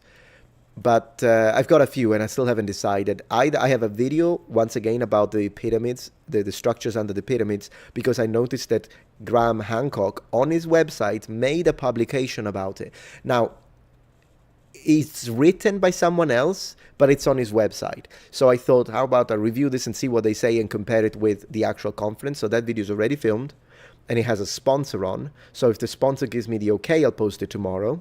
If the sponsor needs a couple more days before they give me the okay, then I'll post something else tomorrow. But I do have a few video ideas. So yeah, you're getting a little behind the scenes, I guess, information, but it's good fun. All right. So I promised you I was going to find that iconography, and I'm going to find it right now. I know how to do it. I know how to do it. A second. Wait a second. Because I have a video where I show that iconography. So I just need to find the moment in that video where I show the iconography. And I believe it's somewhere here. Let me see if it's true, guys. Let me see if it's true. Let me see if it's true. Now, a professional streamer would have probably prepared this earlier. No, I found it. Haha, Muppets. I knew it. I knew it. Look at this. Boom. Feudal Japanese iconography. Let's pause the video. Period. Feudal Japanese from 1683. So it's kind of late. I get it. It's Edo period, but it's late. But then again, these sometimes also represent previous periods. And I know that there is more than one. There are some that are earlier. Regardless, look at this sword. Square and straight. It's the ninja to. It's real. It's just that these guys are not ninja. They are Ashigaru. Now, given maybe one of these guys in reality is on a mission undercover to spy the enemy, and if that, I don't have a clue what the heck is happening to this guy, to be honest. Never mind an arrow to the knee. This guy got an arrow to the face. Whatever. If one of these guys was intelligence, and then this is his sword, then we would have a real case of a ninja so a shinobi no mono, if we want to use period terminology, that is using this. It's just that, as I say, it's not that that's the only thing. It's not a dedicated ninja weapon, but the fact that Ashigaru used it as munition quality is a thing. Is a thing. So it's real. The sword is real. Because sometimes people say like, oh, it's nonsense that the ninja to it didn't exist. They made it up in theater, kabuki theater. Yes, there is an association between the ninja and black and the whole costume. Because in theory, if you were dressed all black in kabuki theater, it means that the public knows that you're not supposed to. It's like for people that are doing maintenance, that are moving around assets. So when you see someone in full black, you know, okay, I don't need to look at like that. It's not an actor. But then they started doing this, that like someone dressed in black, so the public is not minding, and then you have other people like a samurai, a geisha, but then he jumps out, takes the blade, and assassinates, and so it surprises the public because he was a shinobi in that case, but it's not that the shinobi were wearing full black with the mask and that kind of stuff. Maybe in later periods, but in general, that's where that comes from. But then we also have to be careful not to move the pendulum to the other side and over debunk, because if that happens, then you're going to say that this blade didn't exist and was only invented in the 19th century, and that's not true, because as you can see, it's here. Now, here's another thing. Do you see, what is this guy doing on the left? What is he doing, guys? What is he doing? Let me put the, 1 second. I know that I'm asking a question and I'm removing the image, but it's because I need to move one chat to the side and I'll put it back on. Okay, done. Sorry. So what is he doing? What is this guy doing? Let's see. Cooking, medical. Yeah, he's cooking. Anything else you notice about that? About his cooking? Poisoning food? No, he's not poisoning. He's cooking. He's cooking. Probably rice, my guess. Laughing, I suppose. Okay, I'm going to ask you one more question. What? Yeah, exactly, Lomi. Lomi got it. What is he cooking in? What is he using? What is he using to cook?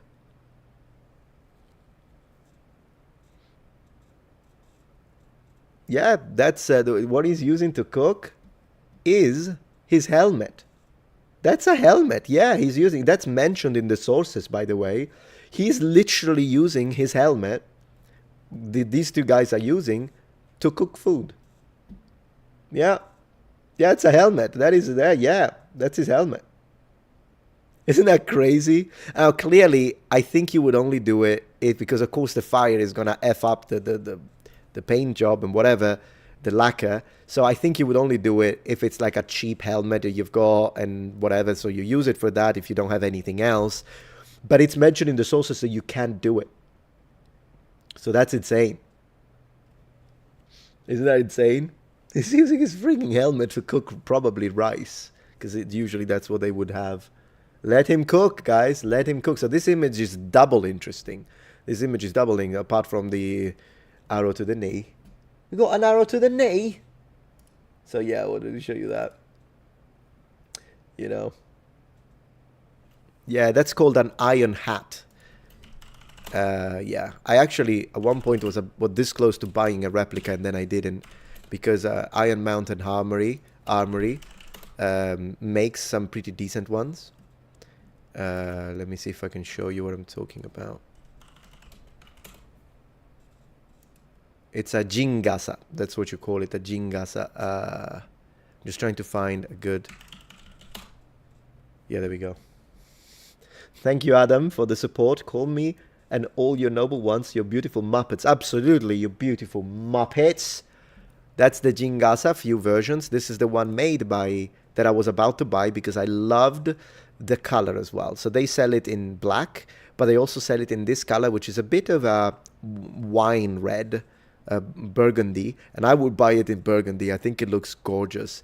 There were various shapes, but in general, we see them here worn. These are all lacquered in black, and they're good because the reason why they're called, typical with the Ashigaru, by the way, and the reason why they have this shape is, the hint is the name. Because kasa in Japanese means umbrella. So basically they can wear these, and if it's raining while they're marching, it functions as an umbrella.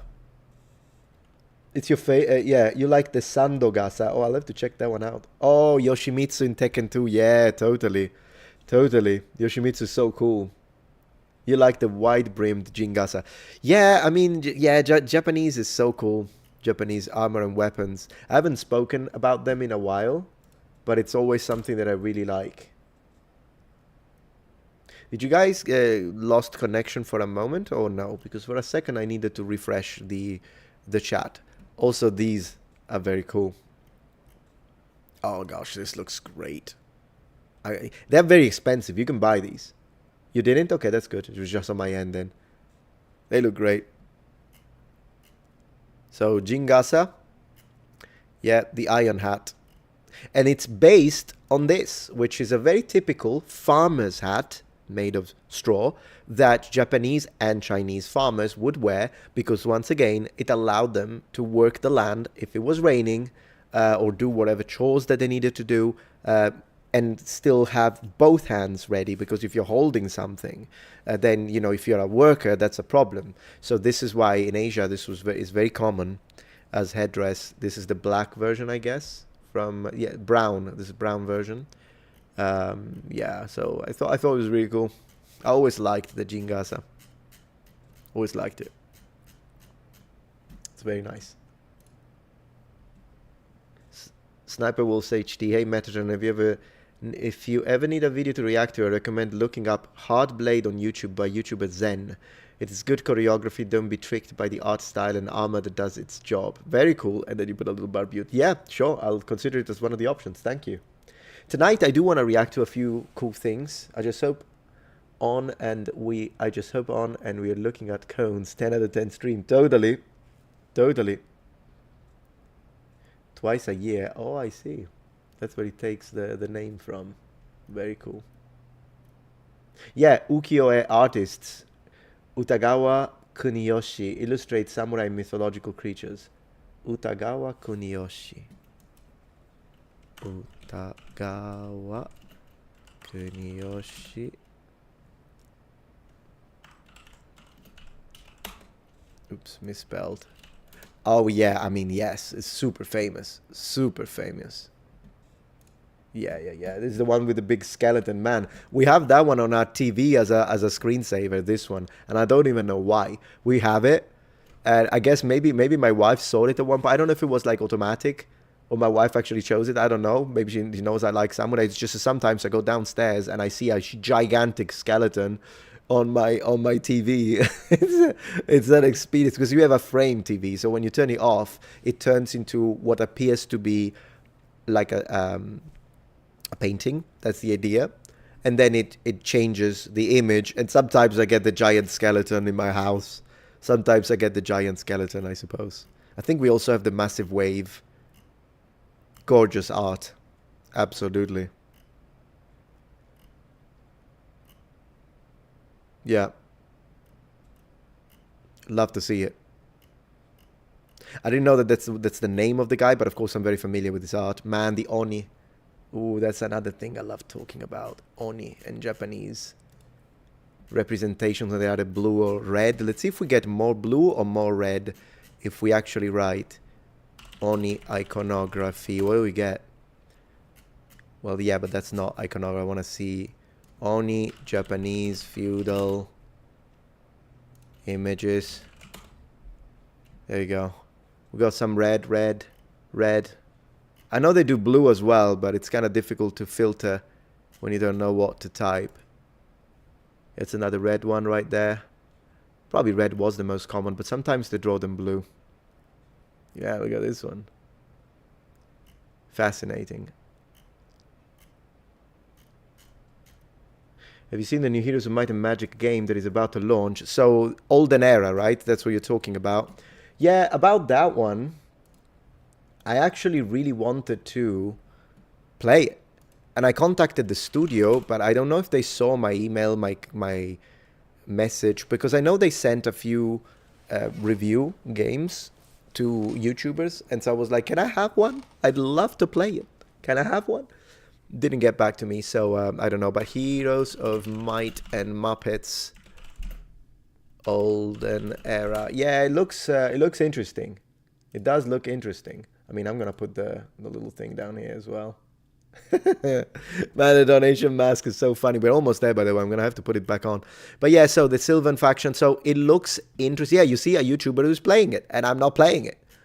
But yeah, community second update on Heroes of Might and Magic Golden Era 2 days ago. When are they gonna release it? Yeah, Oni means demon, but it's demon more in a physical sense. Usually, kind of depends. Kind of like an orc a little bit. Yeah, you're right. Is your wife bringing you food? Maybe, Samuel. We'll see. No, it's not Ubisoft. It was given to a different studio. And I watched a few interviews. They said that they really want to do something similar to Heroes 3, keep it similar to what it was, maintaining 2D graphics, but updated in resolution. So it looks nice, but some choices they made really annoyed me. So I still want. Maybe that's why they didn't send me. I don't know. I'm thinking they probably don't even know who I am. But I'm saying like the reality is that it looks interesting, but they made some choices. This is, for example, the faction full reveal for the undead, right? And the city looks nice. I like the art style. Yeah, you know who I am exactly. I appreciate that. And yeah, I like the heroes. They look pretty cool. The map looks all right. But yeah, look at this. So what we have, for instance, the vampire, and then you can turn him into a vampire scholar.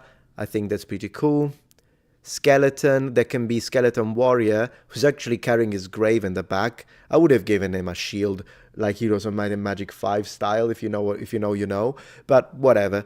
And then you can turn him into skeleton archer. I appreciate that. You got a white, cool, phantasm, whatever you want. That's when I draw the line. Undead pet. I mean, come on.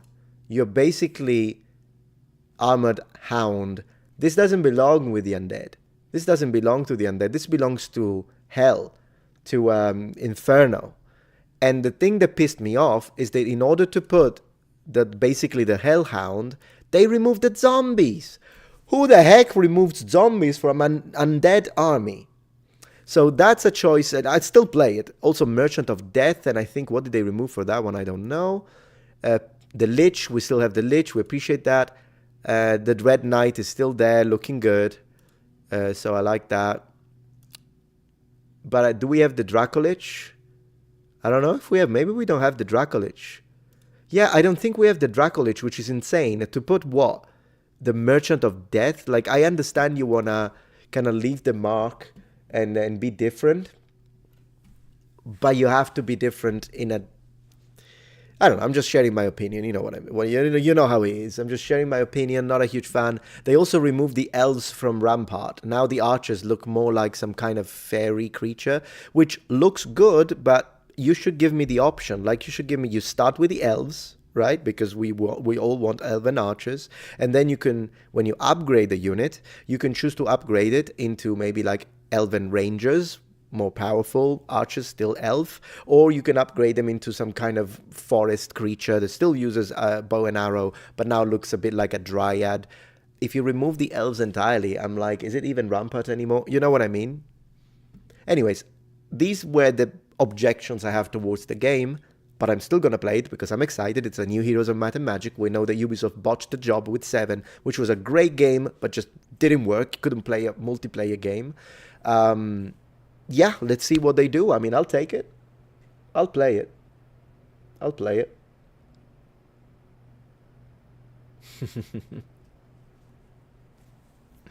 If I play Doom, you mean the new one? Dark Ages? No, not yet. I would have to make space. How is it, by the way? Is it good? I know Critical was playing it. He said, did he even like it? I watched a little bit, but I don't know. He was fighting a boss. It looked like Cthulhu.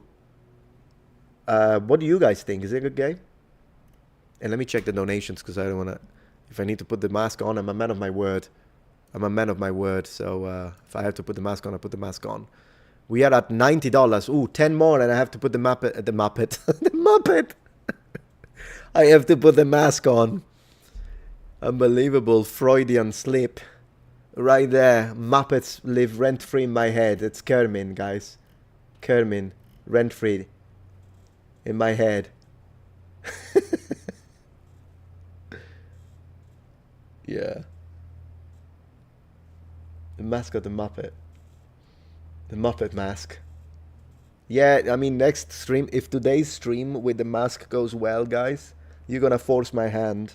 You're gonna force my hand because as creators, we need to go where the audience pushes, right?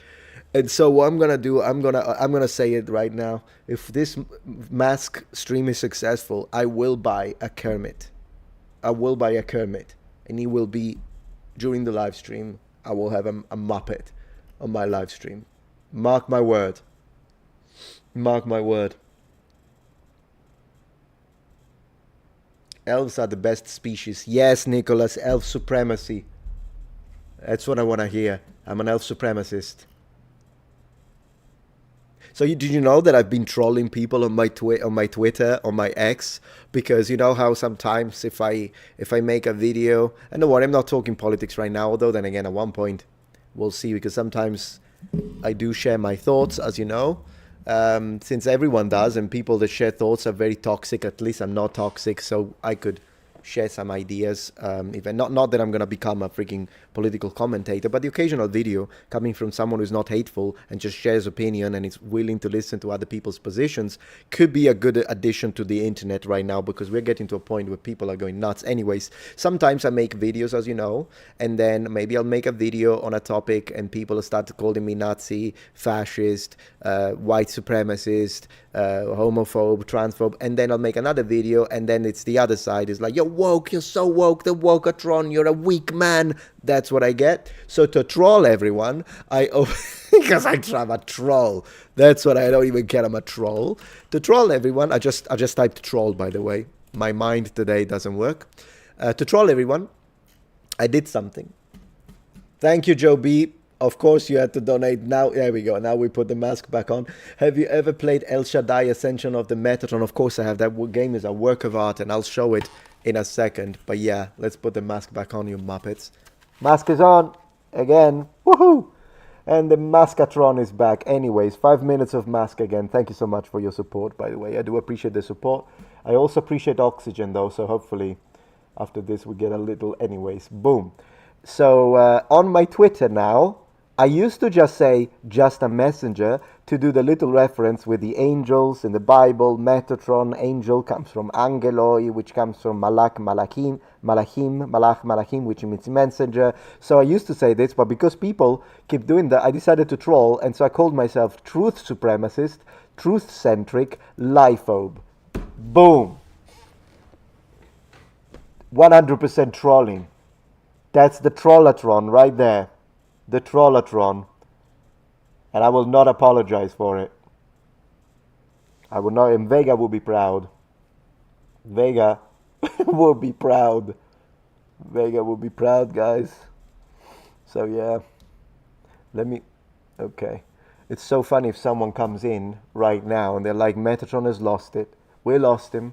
You know, he used to be a guy who was all about, you know, this and that, and now he's gone crazy. He's been wearing masks on his live streams. Watch someone, because the mask is white, watch someone clip this and accuse me of being a white supremacist because of this. You just watch it. Yeah, truth supremacist, guys. I'm a truth supremacist. That's what I am. Holy moly. Put your hair over the band. Yeah, it does look better that way, doesn't it? This way it also pushes more because it's a mass. I have a lot of hair, so it's a mass. Let me fix that. Be right back.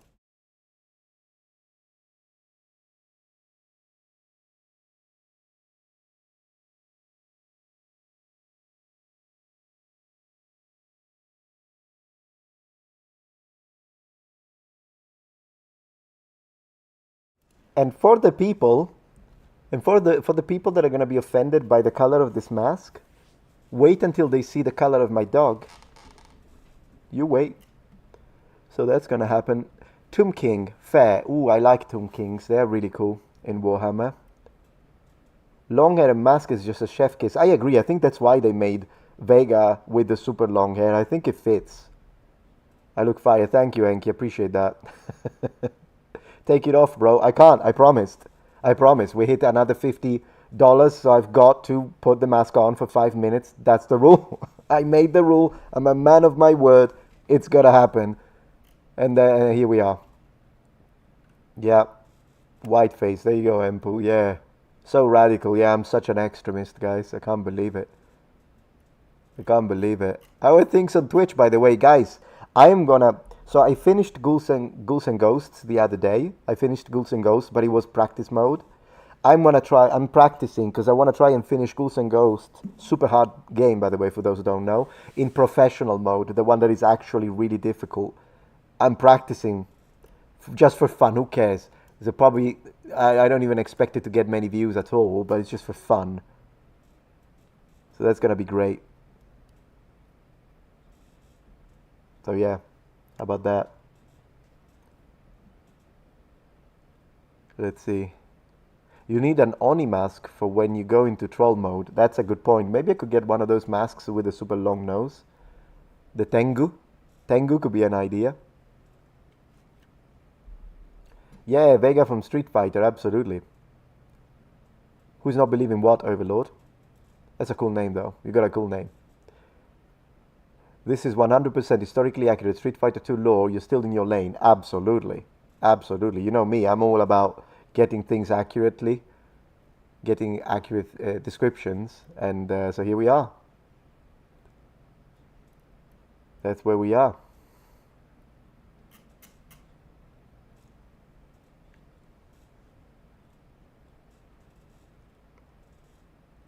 Let's see. Been thinking about Tengu, says William. Some kind of bird-like demon, isn't it? Yeah, it is connected to that deceiver, I think, if I remember right. I mean, I did study the Tengu when I took the East Asian religion class at university, but this was like 25 years ago, so I don't exactly remember all the details. And since I used to make videos on Japanese mythology and then I stopped, I might try another one in the near future to see if maybe the algorithm now would help that kind of content, but I do expect it to not go very well, unfortunately, and if that's the case, it is what it is. But we can still try one, because, I mean, I post 30 times a month. I could try stuff. I got a lot of slots. So, you know, we could make a video on all types of spirits and demons, although there are so many in Japanese folklore that initially I was making it into a series with 5 demons or 5 spirits, creatures per video. Yeah. We'll see. What would your Roman name be, Raf? If I could choose, I would use the name Aquila. I really like that name. Actually, Eagle. That would be a cool name. Yeah. Do a video on Warhammer Demons. Maybe on the gaming channel, that one would be more appropriate. So many from Shinto. Absolutely, Legato. You're totally right. You should add elf build to your Twitter. Ooh, that's such a good idea. Elf build. Thank you, Evil Black, for the support. How much for a Majora's Mask? I don't know. How much do they cost? I don't have one. If you would, but how much? Let me see. Majora's Mask. You mean Zelda? Of course. It took me a second. Well, you know what I can do to respect your donation, because I do respect people's. Man, that looks cool. Yeah. So you're talking this Majora's Mask. Yeah. Well, here's one thing that I can do. Yeah, look, he's wearing it right there. Wait, what a beautiful art. I love Link. He's one of my favorite characters ever. He's so cool. Link is great. I do have something to show to honor your generous donation, friend. Also because you donate a lot, so I have to be thankful. I got something to show you. 1 second.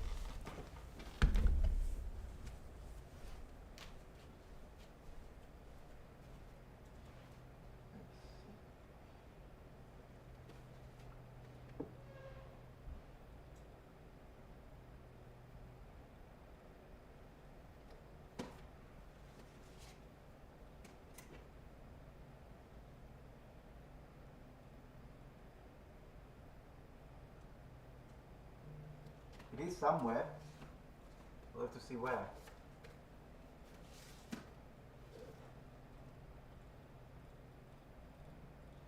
is here. No. Oh yeah, of course. Silly me. Of course, it's here.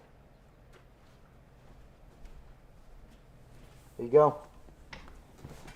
Here we are. There he is. Original in box.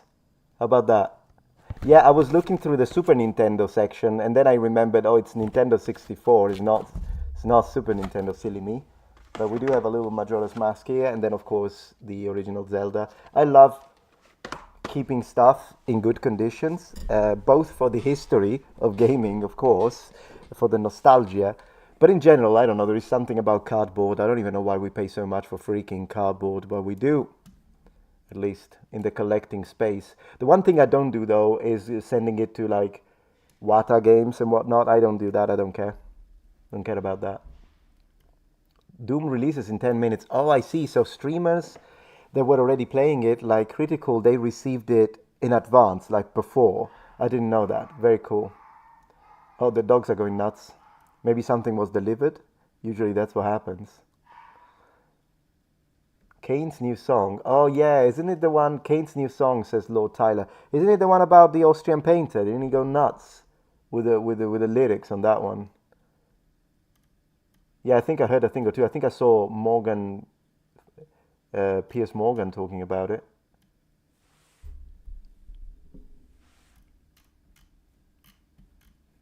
Beautiful chair. Yeah, it's a great chair. It's a little rude sometimes, the chair, but Chad knows what I'm talking about.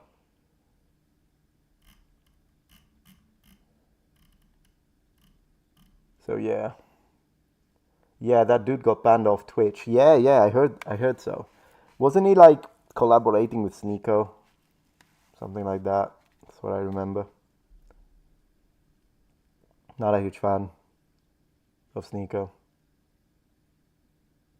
So remember my original NES system, I had so much fun with it. It's right there, my friend. It's connected to a CRT as we speak. So, yeah.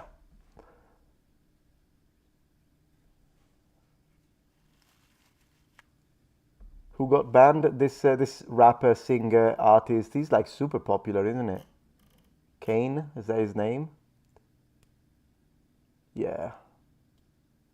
Yeah, that guy, yeah.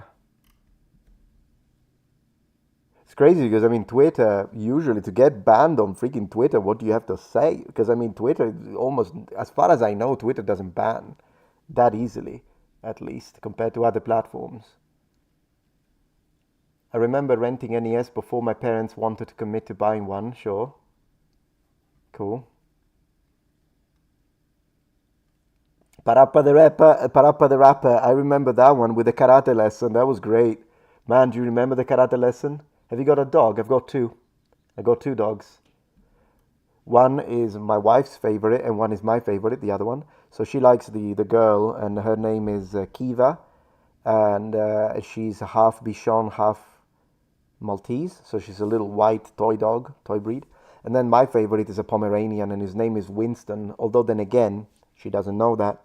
But sometimes I do kind of give him my own. Well, she does know that I give him other names, one of which is Gaius Julius Caesar Octavianus Augustus, Emperor of Rome and surrounding territories, menace of barbarians.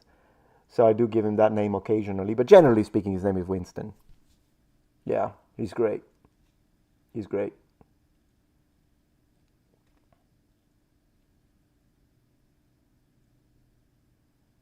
My thumb's got arthritis from Super Nintendo. Really, Travis? Gosh. Yeah, old Twitter used to ban like crazy, you're right.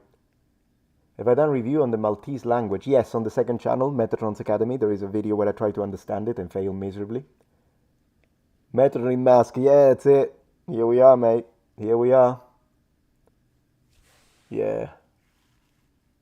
Do I play D&D? I used to, Jim, back in the day. Now my wife plays. She has a group. They come here, they play.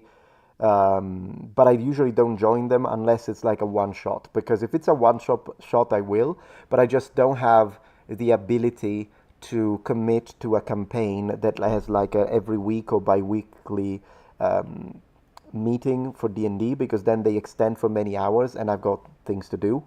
So I don't feel like I can commit to that. But one shots or maybe like a board game session, I'll do it. Sure. Thank you, Adam, for the support. How much do I donate to get a custom Latin name? Oh gosh, I don't know. Adam, for that. Well, you got a cool name already. What kind of names do you like? You know how the trianomina work in Latin, right? So basically, you have the praenomen, like in the case of Gaius, is the praenomen. That's the prename, the kind of name that is used with the family, Gaius.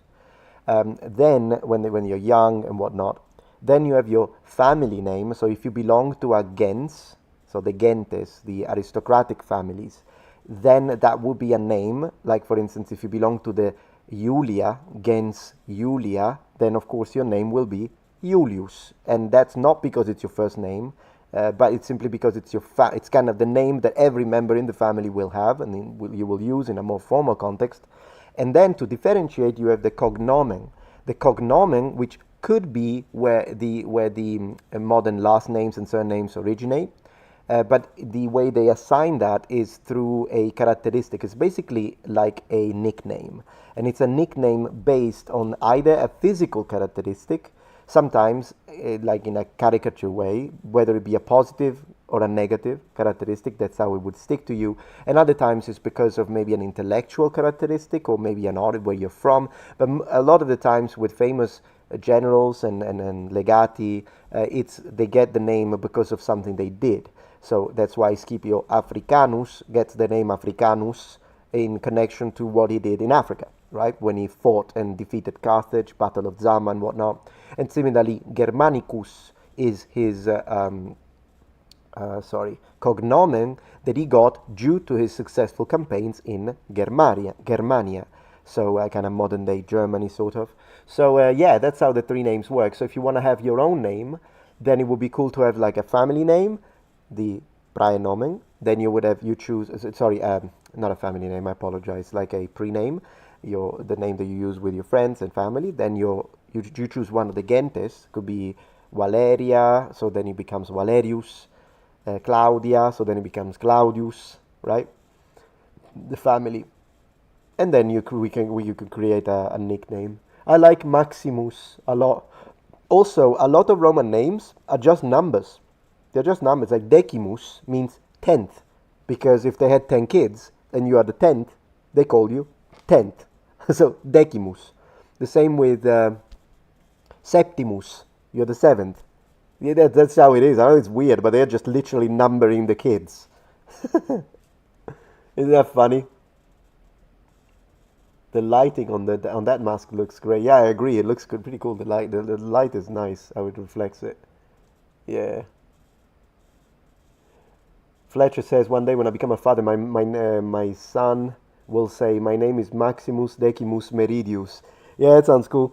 He is, of course, Maximus Decimus Meridius is a invented name, meaning that the name exists, but the character is invented, it's fictional, but it's very believable because it's well built. When did Metatron become Vega? Yeah, it happens, doesn't it, Jersey Girl? Good to see you back, by the way. Yeah. So Tiber Septim had 7 kids. Pretty much he would have been the 7th kid, yeah. If it's built the same way. Maybe it's not. Maybe it's not the same way. Ultramarines is also having those sort of names, some of them. Yeah. Warhammer 40k absolutely does have a lot of it. Like even that, it's no random that they call the video game Gladius, a great one, by the way. We need to play it one of these days. Thank you, Dave Ross, for the support. You threw away the original Sega Genesis in games a decade ago when he thought he was helping my mum clean the house. Now it's too expensive. Oh, your dad, maybe you meant to say. Yeah, it happens, unfortunately, but now it's not too bad. You can still find them. Particularly, I don't know where you live, Dave Ross, but if you are in the US, I would strongly suggest you to check out The Great Escape, because The Great Escape is a line of sort of like pawn shops where you find a lot of old school video games and consoles for decent prices. Yeah. What did you miss, Ezra? Not much, I guess. We're here. We're still here. Having a good time. Vega is cool for a t-shirt, I agree. Nintendo 64. Yeah, Nintendo's. Nintendus, and then 64 in Latin, yeah. Turn-based gladiator game, Gladius. Yeah, I love it. It's a great game. I bought all of the DLCs, all of the different... I occasionally just play it on my own. Used to play it a little bit with a friend and with my cousin, but then my cousin got bored, and my friend got busy, so now I mostly play it on my own. And it's... I like it, though. I enjoy playing it against the AI. It's kind of like pawn shops, yeah. Pawn. I can't pronounce it. It always sounds like I'm saying the other word. But yeah. Yeah, Pawn. Alright, let's make it clear. You can't find a Genesis in a prawn shop, I suppose. Yeah, it's a problem because I have a non-rhotic accent. I don't pronounce the R's, so it makes it sound the same. That's funny. Yeah. My store has an Atari 7800. Yeah, cool. I have the 2600, so I don't go that old.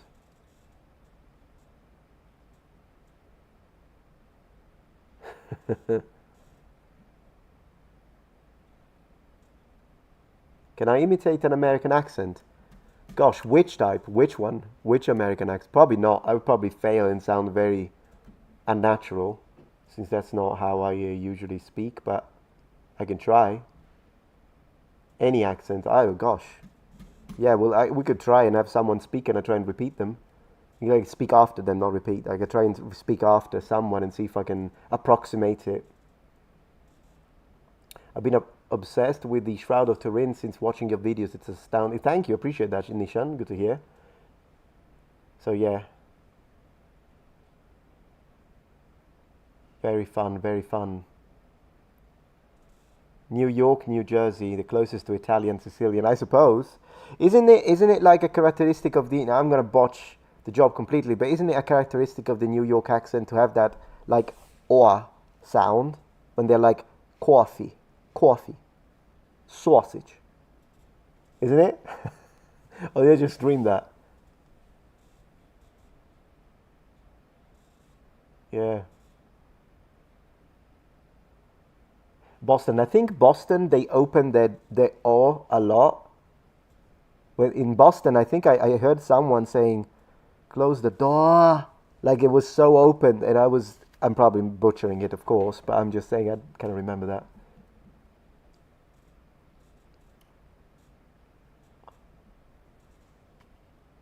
They had a Sega Master System, pretty sure. Who's they? For my Romanian ears, that just sounded like... Yeah, I think Scottish is another one as well, Scottish. Scottish is nice. I like Scots when they speak. They're pretty cool.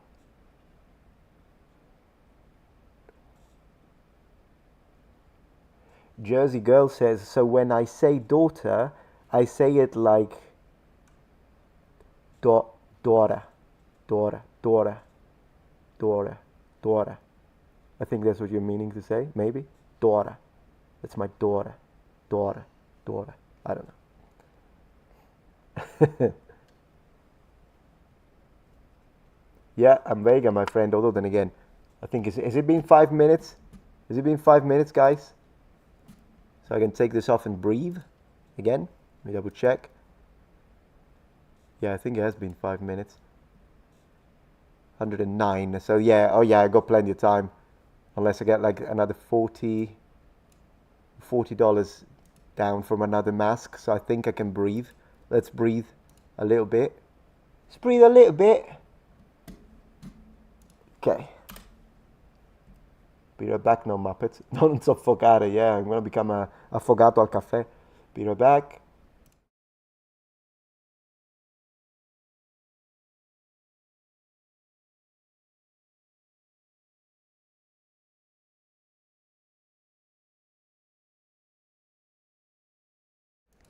Whoo, I'm back.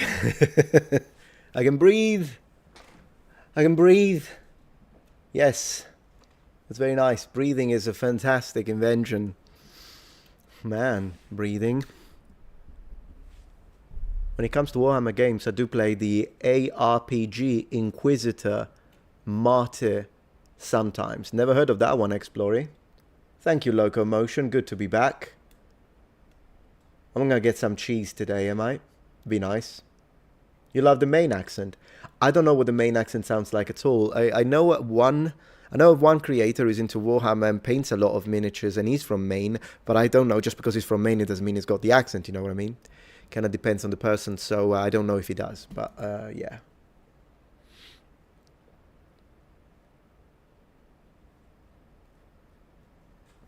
So yeah. Oh, you're eating cheese right now? Dutch cheese. How's Dutch cheese? Is it good? Dutch cheese. Sounds interesting. Bring on the cheese. I was shocked you didn't eat it 2 days ago. True, but then I got a massive burger, and then I got pasta the stream before. I keep getting fed. I don't know what to do about it. It's strange. It just keeps happening, guys. It's one of those things, I suppose. You used to do sales for a company, and people from Maine sound very different, really. I wonder in what way, but I understand that. I mean, it's like north of New York. If my geography is not wrong, Maine is on top of New York, right? It's north. Trying to learn where the states are. Meta Wives is really on top of things. Yeah, Fatatron. Well, you know what? I've been the same weight for 15 years.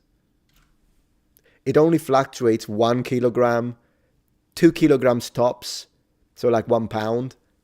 I guess 2 pounds, 3 pounds tops, and that's it. Been the same weight for 15, maybe 20 years, in fact. Good night, Overlord. Have a good one. Oh, you used to work at a Dutch cheese factory. Man, you're getting me. We're starting. There we go. It's one of those moments during the stream that it goes into food. It always happens. Super mellow. Huh. Dutch cheese, they say, says Makarith on Twitch. I think he's into Dutch cheese as well. Cool stuff. Buonanotte, Overlord. Breathing is a hard habit to kick. I quit for a week once, but I sure couldn't have done it without bubblegum. Oh no. Oh goodness gracious. Cheese is overrated? No, cheese is love. Cheese is great. That's why when you want someone to smile, say cheese. We should say like mozzarella and then take a picture. That's what we should say. Do you like the UK? I haven't been in so many years, but yeah, when I was there 30 years ago, I loved it.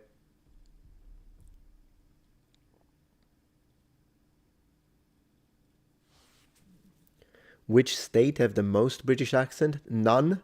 If you want a British accent, you gotta go to Britain, my friend.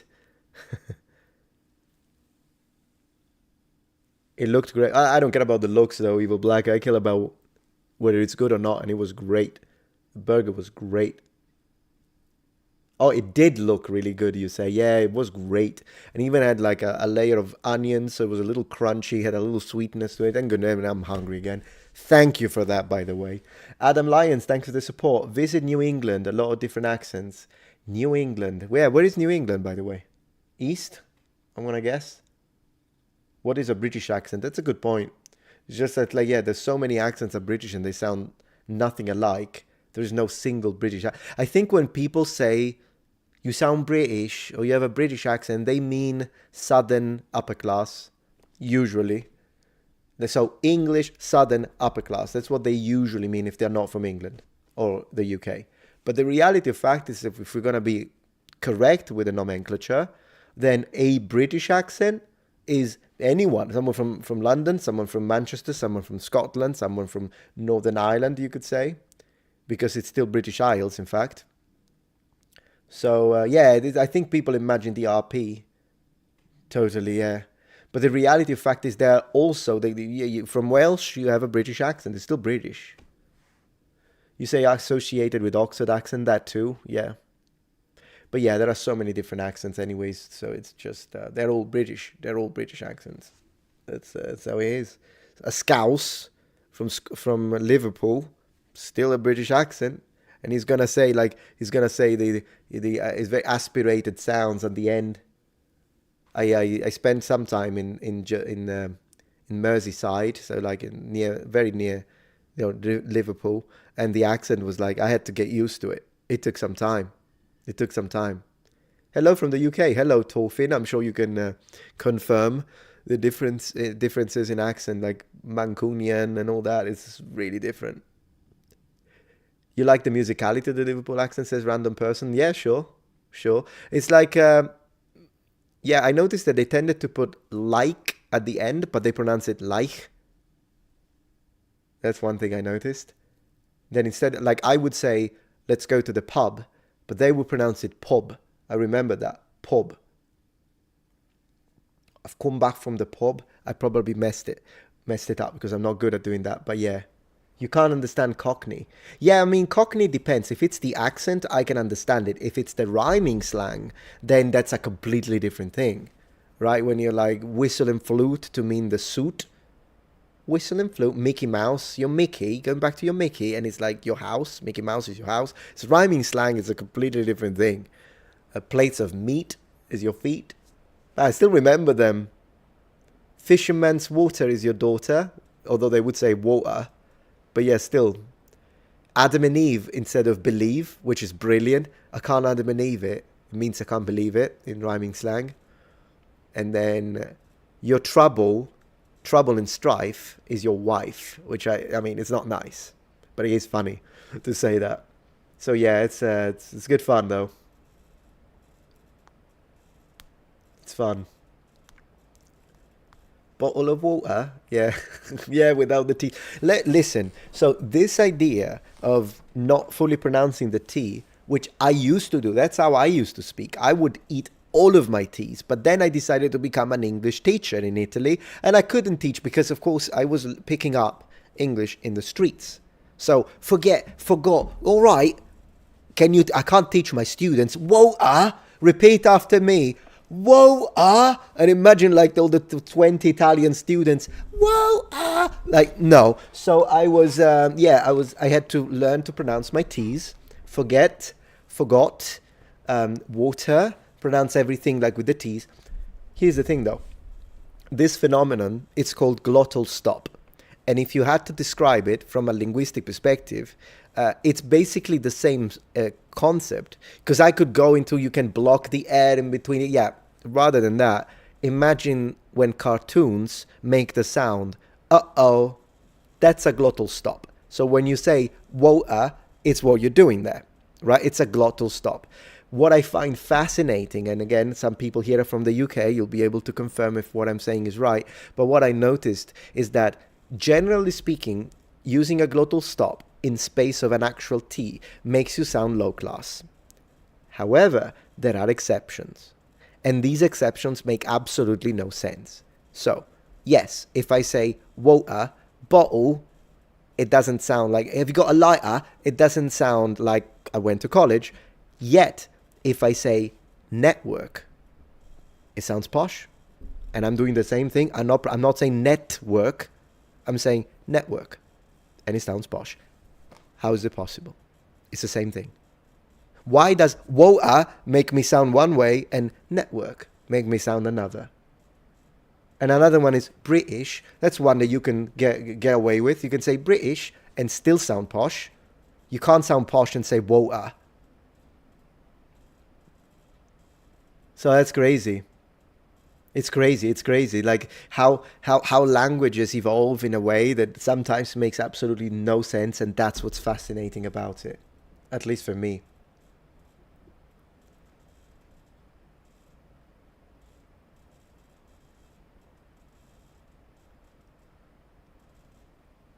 That's how you say network, I see. Yeah. And then at the end of the day, there is something, because it doesn't matter on the region. There is something with you guys, meaning, and when I say you guys, I mean Anglophone speakers, people who speak English as a first language, as opposed to me, I speak it as a second. You've got something against the T's. It's like a vendetta. Seriously. Because, sure, in England, you've got this phenomenon, the glottal stop, right? In America, you have a different phenomenon, usually, which is called, I'm giving you the linguistic terms, but it's called flapping. Flapping is when you pronounce the T as a soft D. So when you say beauty instead of beauty, or beautiful instead of beautiful. So once again, you've got a problem with that freaking T. You just found another way around it. And interestingly enough, that's one of the characteristics of the Australian accent. They tend to have flapping like Americans, but then they sound like more like the Brits. So it's kind of an in-between. fascinating stuff. Yeah. It's just that then I think one apart from that different, because they're not exactly the same, of course. Australian accent and English accent, they're very different. The vowels tend to be more open in the Australian variety, but also they have a rising terminal. So when they make a statement and they're telling you a story, they make it sound like it's a raising at the end, or it rises at the end, like as if it was a question. That's the technical terminology. That doesn't usually happen with English accents. So there are other differences, but you've got a vendetta with T's, and I don't know why. Because I think T is such a beautiful sound.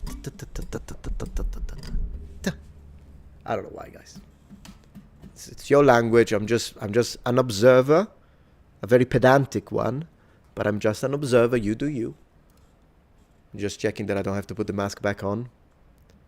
We are at 113, so not yet. We'll go like what, 37. I'm not a mathematician. $37 to go for me to have to put the mask back on, so I can breathe.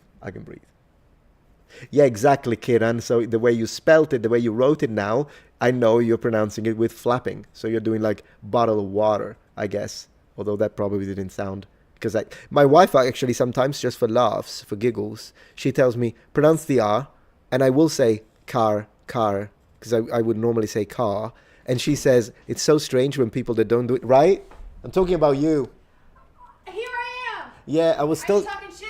No, but I was saying, like, when you ask me to pronounce the R, and then I don't sound natural. I sound like I do it too much. And by the way, that's food. Oh, guys, we got food, right? When I say, like, I don't know, you do it. Pronounce a word with the R at the end. No. In English. Car. Yeah, exactly. When I do it, car. It sounds weird. Car. I think it's just because I've done it for my whole life. Of course. Thank you. I got some pasta, guys. Yeah, we got pasta. It's cavatappi with like a creamy sauce and broccoli. Hey, I appreciate that. I love how Thank I you. was holding it like down here. They couldn't even see. Thank you. No, I'll hold it because of I don't want to have any problems with it. Okay. Yeah. Thank you for the pasta. Thank you. That's nice. Hi, chat. Hi, everybody. Yeah. Let's try another one, like university. That one is in the middle. University. Say it. Yeah, you see, and then she laughs. It's great. Can you say it again? University. Yeah. University. Crustacean. I don't know what that one has anything to do with. Yeah, let's all say crustacean. You know what that is? Yeah, of course. Crostaceo. We have the word, and it's like the shelled, like a shrimp and a crab. Exactly, a crustacean. What do I buy a model of that? Model, yeah. Thank you. Okay, I'm gonna go eat, y'all. Okay, thank you. Bye. Thank you. Chat. Thank you.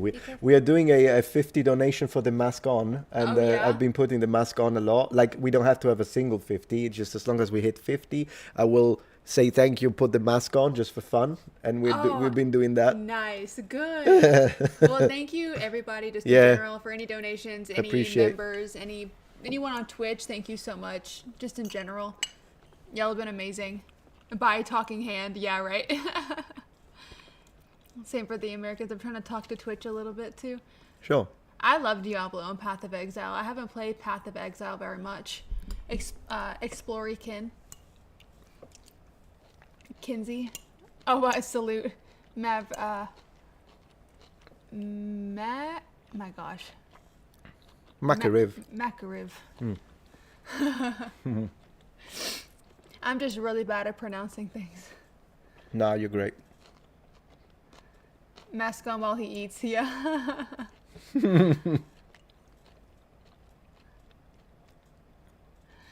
All right, y'all. Do you want me to stay? Do you? No, it's fine. Okay. Whatever you like. Bye, everybody. Have a great night. Yeah, you should go eat. Okay.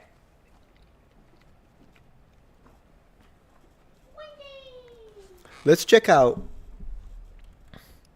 We need to donate to make that happen. What, the mask? Or me not being able to eat? Then I have to wait 5 minutes and I can't eat the pasta. Yeah. Adam, thank you for the support. New England, 6 states. MENHVTCT, right? ERE. Yeah. Let's see. What would it be? New Hampshire in there? No, probably not. MA, Massachusetts. Yeah, I'm not very good at recognizing the states when it's just the letters, to be honest. Yeah. All right, I'm gonna go get a drink, and I'll be right back. Don't mistreat the chair, by the way. Don't mistreat the chair, because the chair is gonna tell me if you do.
Haha.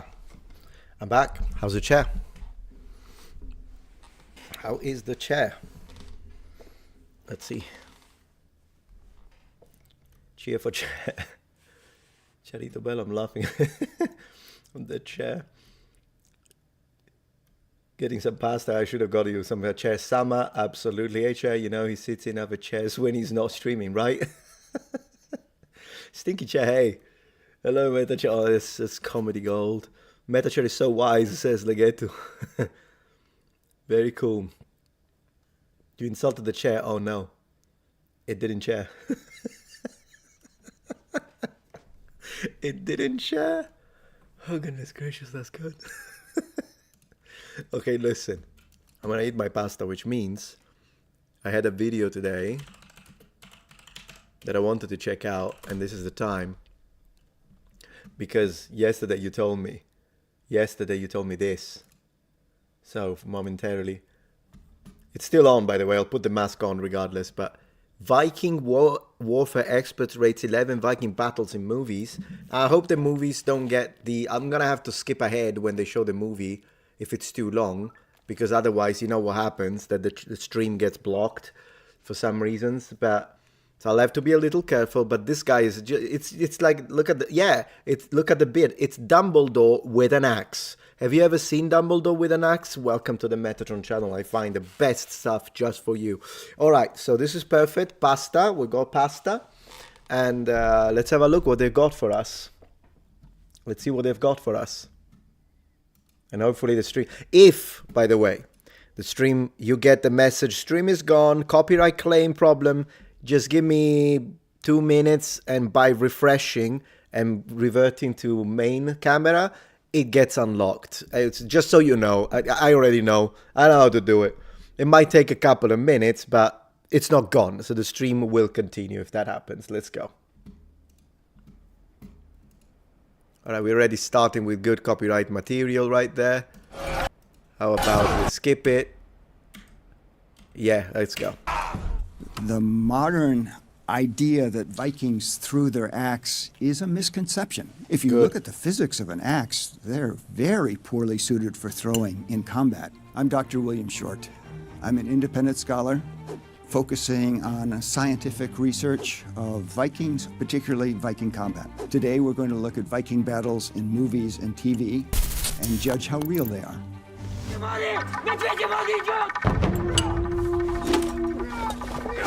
What he does is he catches a spear that was thrown at him, turns it around and throws it right back. And that is mentioned numerous times in the literary sources as being a very effective battle technique. And we've tested it, and it works great. It's really not so difficult to catch the spear in flight and throw it back. Of course he has tested it. Of course he has tested it. Where are the ditches, though? All right.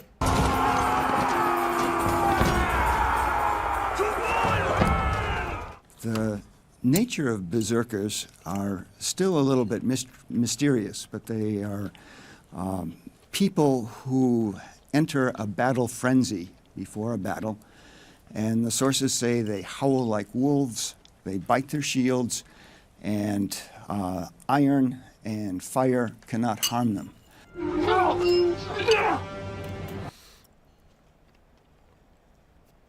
It's a multiverse, Dumbledore and Odin together. Yeah, we need to miss the eye though. He needs to lose an eye.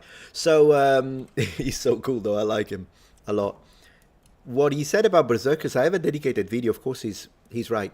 Did you notice that he said they howl they like wolves, and that's because usually when we think of berserkers, we think of bear's skin, which is correct. And by the way, it could be a linguistic joke, because in Old Norse, as well as in English, bear can mean the animal, or bear in the sense that you're not wearing anything. So bear skin could mean that they're wearing the skin of a bear, or bear skin in the sense that you're not wearing anything. So, it could have been a joke in period. That's my interpretation. I think it was like a double entendre in period as well. Double meaning. That's what I think. But then there is also the connection with the warriors, with the wolves. These exist in ancient Rome as well.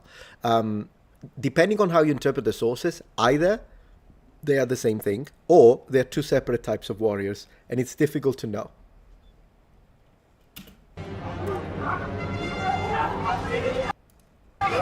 A typical enclosure would be a wood palisade fence, and climbing it with an axe seems very doable, using the axe to pull yourself up. And we've done a lot of research on the physics of these weapons, doing motion capture, measuring historic weapons, using computer models to study it. And what the axe has over some of the other weapons is just this insane amount of power. In one of our measurements, at the moment the two-handed axe hits the target, it just destroys what it touches. And that's how Vikings used it. The village is a sax, and before he enters, you can see that it's slung horizontally from his belt. A sax was a short sword. What the sax is a chopping weapon, and he's holding it upside down in a strange way and uses it for a slice, and that's not what the weapon is meant for at all. Yeah, some people consider the sax more like a. Some people say it's a big knife. Some people say it's a short sword. Regardless of the nomenclature, in fact, I'm interested how you would consider a sax. Yeah, I remember that scene, and he's doing. Let's be honest about it. He's nice, so he didn't say it. But let's be honest about it. He just wanted it to look cool. It's reverse grip. It's what was popularized through ninja movies, and now everybody, The Witcher does it. The samurai do it. Sometimes I see medieval knights doing it. It's like, it's silly. It's the reverse grip. The only times in which I can see the reverse grip of the ice pick grip that could work is that if you have a very stubby weapon, and you're trying to stab through something hard, sure, great, because you get good precision, a lot of power through a reverse grip. But to hold it this way and do your try to block doing this is ridiculous. A dagger is a good way, yeah, sure. You pronounce it like eat, so you pronounce it six. I've always pronounced it sax, but I don't know if I'm wrong. Again, he's pronouncing it that way though, and he's super expert with a beard. So, kind of makes me feel better. A pugio, like the Roman pugio, yeah, I mean, you can use it to stab. I would imagine them using it a bit like the gladius. But if you are in a situation where you really want to get power through it, so like you're fighting against the guy and he's trying to stop it and you want to go like this, you could do it, totally. The only thing is that using it as a guard, reverse grip, as a ready position, so you can do this, is silly. Also because when you hold something this way, so I don't get demonetized, I'll do it with a pen, you can really rotate a lot. But if I hold it this way, my rotation is kind of limited. So not to mention, you just make everything harder in a lot of the scenarios. There are, as I say, some cases in which, boom, yeah, absolutely. Like even if you want to go, someone has got mail and you're trying to go through and you've got a rondella, I don't see a problem using the reverse grip, but a stab, not a cut like this and be a muppet.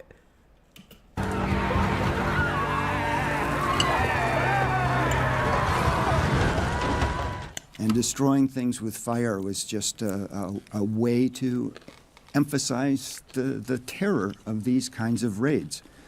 We've done some tests where we actually built Viking houses, instrumented them, burned them down. It's only a matter of a few minutes before everyone inside is dead.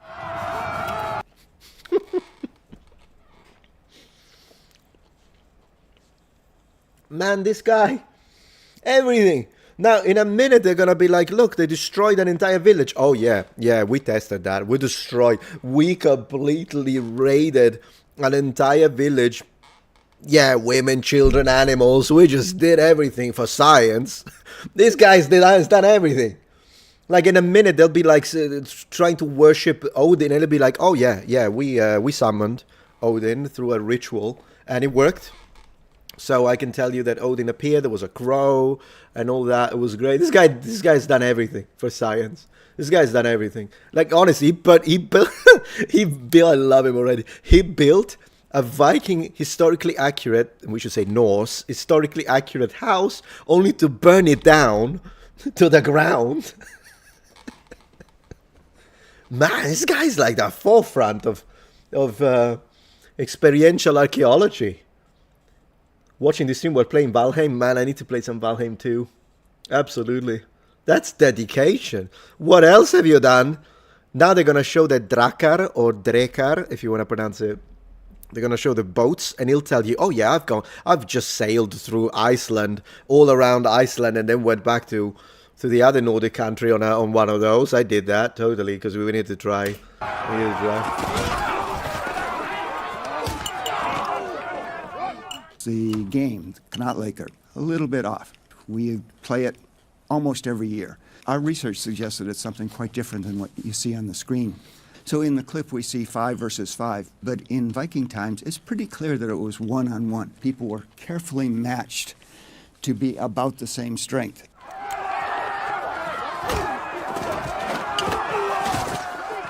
You see a lot of running in this clip. The sources suggest running was not a part of the game at all. The game was really about power. It wasn't about speed. In the sources, when people talk about the games, they don't say that this team won or this team won. It's always this particular individual was stronger than his opponent. This one was stronger than this one. I give the creative team that made this film a lot of credit for doing deep research and really getting things right about Viking culture and Viking society. You know, he's nice. He's too nice to say it, but the reality is they should have hired him. And I can already say that, and I've only been watching him for what, 5 minutes? This guy's good. Deep research and really getting things right about Viking culture and Viking society. I would rate this as a 9.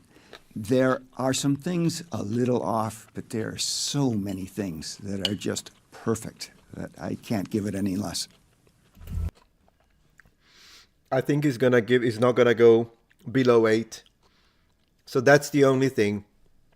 I think we need him to do the explanation because he's nice, he's got the beard, he's knowledgeable, he's such a nice guy.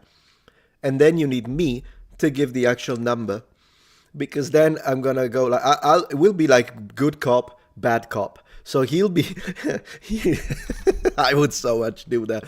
So the guy is going to be like, oh, I really appreciate your effort, son, for having done that. Thank you for doing the research and opening 3 pages. I really appreciate that. And then on the other side, there will be me, nonsense. That's nonsense. That's how it's going to go. That's how it's going to go. Good cop, bad cop. Good Metatron, bad... No, good whatever his name is, bad Metatron, I guess. What's his name? It's the first time I see this guy, but he's legit. William Short watches and rates depictions of Viking combat in movies. Okay. Historian, he's a historian. William Short. His name is William. That actually suits him, doesn't it? I mean, Dumbledore would have been better for sure, Nicholas, but William suits him. That is why peer reviewing is so important. I agree, yeah. He's Gandalf the Grey. You know what? Maybe Gandalf the White. No, I like him so far. He's really good. One thing about the movie, The Norseman, is that I enjoyed that movie too. But at the very beginning, the very first sentence, they talk about the fiery pits of hell, and that confuses me because for the Norse, hell was a frozen wasteland. It wasn't fiery. So unless this is set in a Scandinavian reality post-Christianization, then I thought it was kind of strange. Because once again, to the Norse, hell, which they use the same term, H-E-L, just one L, not two. That's where you get the word from. That's why it's nothing like in Italian we say inferno to say, which in English you have the word inferno to mean like flames and whatnot. That's what we say in Italian to mean like even Dante's Inferno, right? That's the word for hell in Italian, inferno. But hell in the... Yeah, that's how it is. Hell is also a village in Norway. It has a famous bridge there. Ooh, that's so cool. That's so cool. Hella good time today.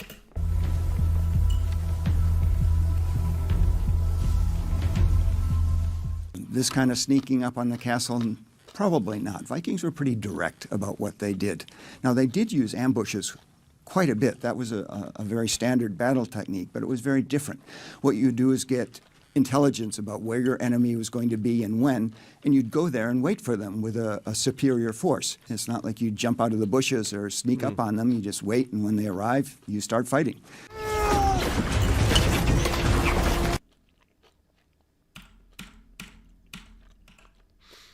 This is one thing with the shields, guys. What's wrong with these shields? Let's see, Phil, let's do a little game while I eat my pasta. What's wrong with these shields? What do you think?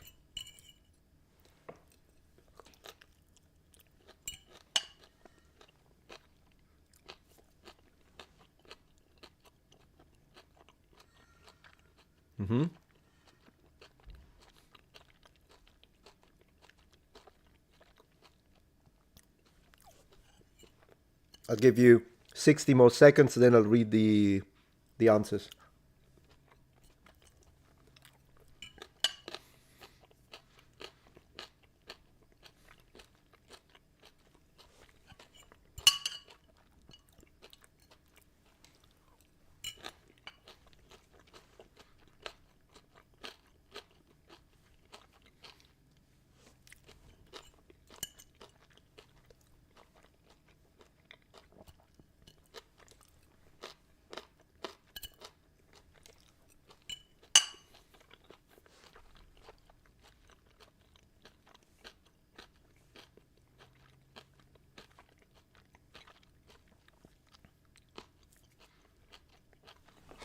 Okay.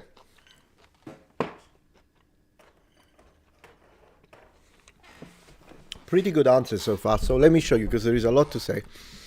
All right. First and foremost, as many of you are saying, exposed planks.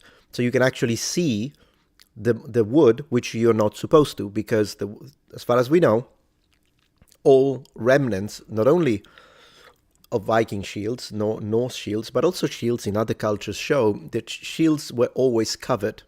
When it comes to that cover, it depends. It can be leather, but usually fabric. It could be linen, and then you paint on top of that, rather than having just a wood and a couple of brushes of paint. And that's not only because it really helps. It helps keeping the planks together. The wooden construction, it's kept together more easily when they are inside something. Because imagine, you hit this thing once or twice, and then it splits, and the planks want to go everywhere. But when it's all put together and kept together with a covering, as I say, a fabric cover, then they will stay together more easily. That's one thing. Now, this cover can be only in the front, leaving the back exposed, or it can be front and back. Both are attested. So at that point, it's your own preference. The next thing is the umbo. As you were saying, the center here is correct because Norse shields are center gripped. So they need a hole in the center so that people can grab it, right? Usually you grab it this way. Yeah. And so in order to protect your hand, you have the boss, the shield boss. Now, was it made of iron? Yes, depending on the situation, the availability. The only problem with these is that you can clearly see they are machine made. So when umbo and bosses are made by hand, there will be a little variability. They will not look exactly. These are all literally photocopied. Like you can see, these are made by a production chain with machine. And if you have a good, it's not the worst I've seen. I've seen worse, so they're not too bad, but still. Also, how concave, how convex, that will vary. Another thing is they all look the same. And often, instead, they are personalized. There are situations in which you can have a unit with similar shields and whatnot, but these literally are all the same. That's another problem. Then they tend to be too thin. Now, shields also, in video games, they tend to be too thick. In movie props, they tend to be too thin. And in fact, it's a bit of a, because do remember, it's multiple layers of wood. They're not going to be super thick, but these, to me, appear to be a little too thin. Now, I would like to give you, yeah, and also the gray drab filter. We should have bright colors because, you know, yeah. And then one most thing is the rim around. Now, there is evidence of a iron rim. So it did exist, but probably due to the fact that it would be more expensive, every single shield with an iron rim is not believable. What would be more likely is that some people would have had an iron rim, but other people would have had a rawhide rim, which most likely would have been more common. It's just that it's perishable, organic, and so we don't have many, but we do have the remnants of rawhide rims. And some of these rawhide rims sometimes would be strengthened at intervals with little metal, I don't remember the term in English right now, but like little attachments of metal. I can show you all of this because I just so happen to have a historically accurate Viking shield just over there. So give me 2 seconds and I'll pick it up. I'll be right back.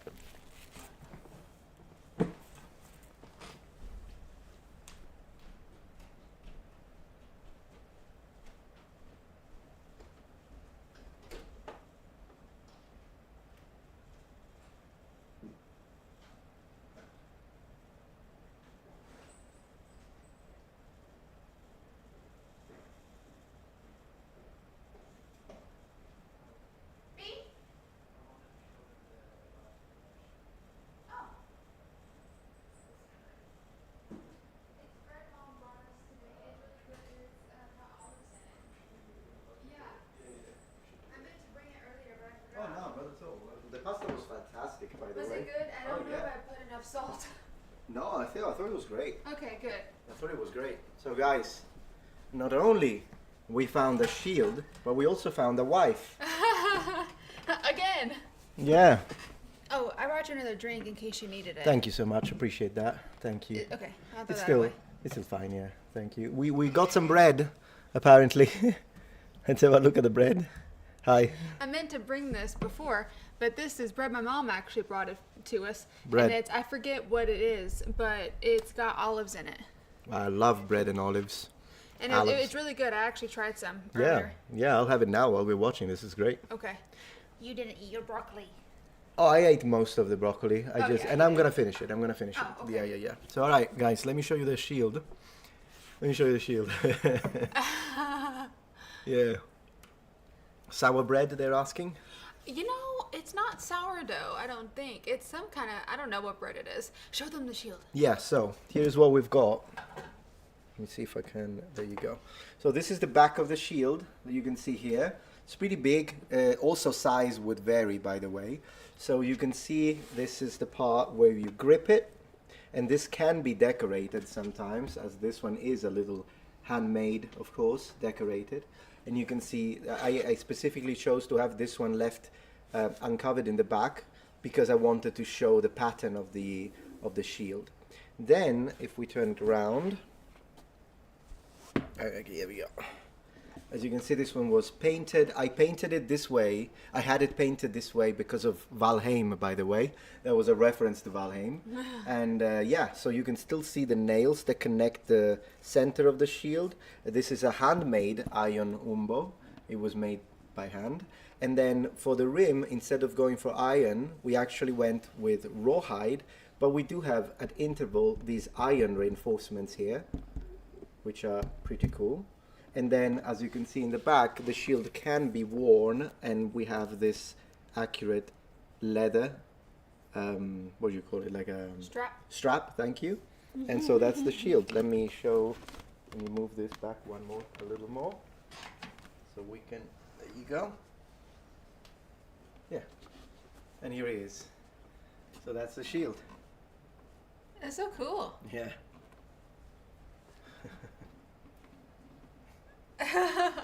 Yeah, good coverage. All right.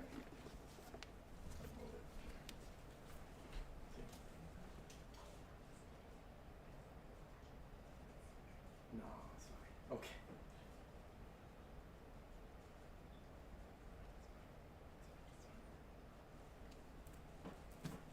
All right, I'm back. Thank Oh you. my god. Maybe you should bring that up. Okay. Okay, I'm back. Hi. All right, so I'm gonna try this bread while we keep watching. Let me know what you think. Oh yeah, sure. Let's see what I think, guys. And then you could get a bite with the olive in it. No, for sure. Yeah, this one. Wow, it's very nice. Well, I didn't know if it's not hard enough probably because No, it's you good. know. Yeah. Very good. Yay! I thought it was really good. I tried it earlier. So, what are we watching? History Channel? Man, the actual History Channel sucks. No? Oh. No, it's Business Insider. Oh, but they're reacting to the History Channel. Yeah, Wow. in this moment, maybe they were reacting to something. Maybe it's Vikings, actually. Oh, okay. Stream is echoing. Oh, I wonder why. It shouldn't be echoing. Getting spoiled by the wife, yeah. Yeah. Hail the cheesebringer. The cheesebringer sounds epic. Cheesebringer. The cheesebringer, yeah. No echo, okay, so maybe for some reasons. This turned off though, so I need to turn it back on. Okay, anyways, I'm gonna go. I wanted to come bring you the bread. I appreciate, thank you. You don't have to eat it right now if you don't want to. I like it. No, I will while I watch this, yeah. Bye-bye, everybody. Bye, thank you. Thank you. We got a new drink as well, guys. All right, cool. Let's see what else we've got. When it comes to weight, it varies. I think mine it's not that heavy. It's a little heavy, but not that heavy. So, yeah. The shield wall we see in this clip and numerous others really do not depict the shield wall as it was used in the Viking Age. The shield wall, the ancient word is skjaldborg, was mainly meant to protect against projectiles so that the king could observe and issue his orders, and then it would be taken down and continue the fight. Project against projectiles.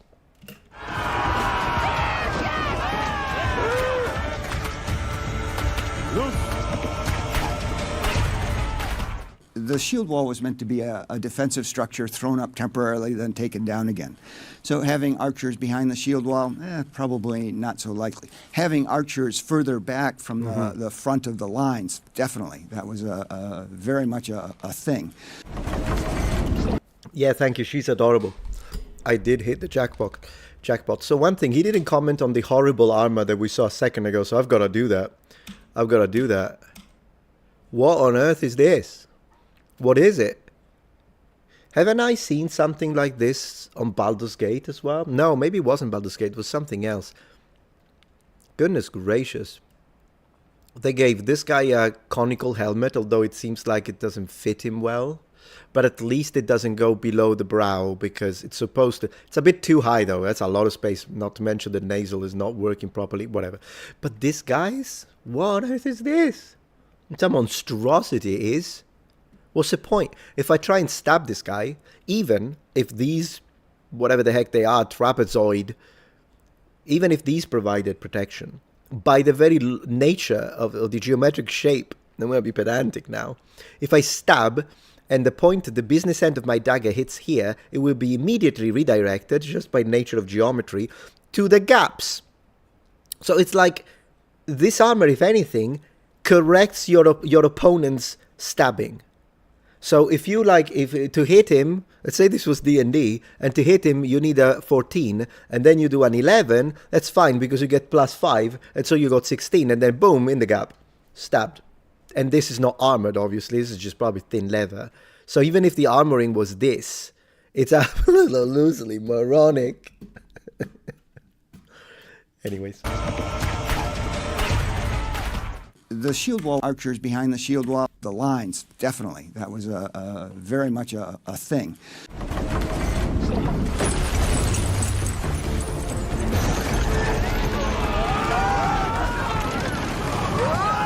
Underwater until the last moment and can be pulled up to stop the ship at the appropriate moment. Now, even in Viking lands, these kinds of underwater obstacles were used, especially around trading towns, and try to minimize the possibility that raiders might attack the trading towns, because trading towns were very desirable targets for raiders.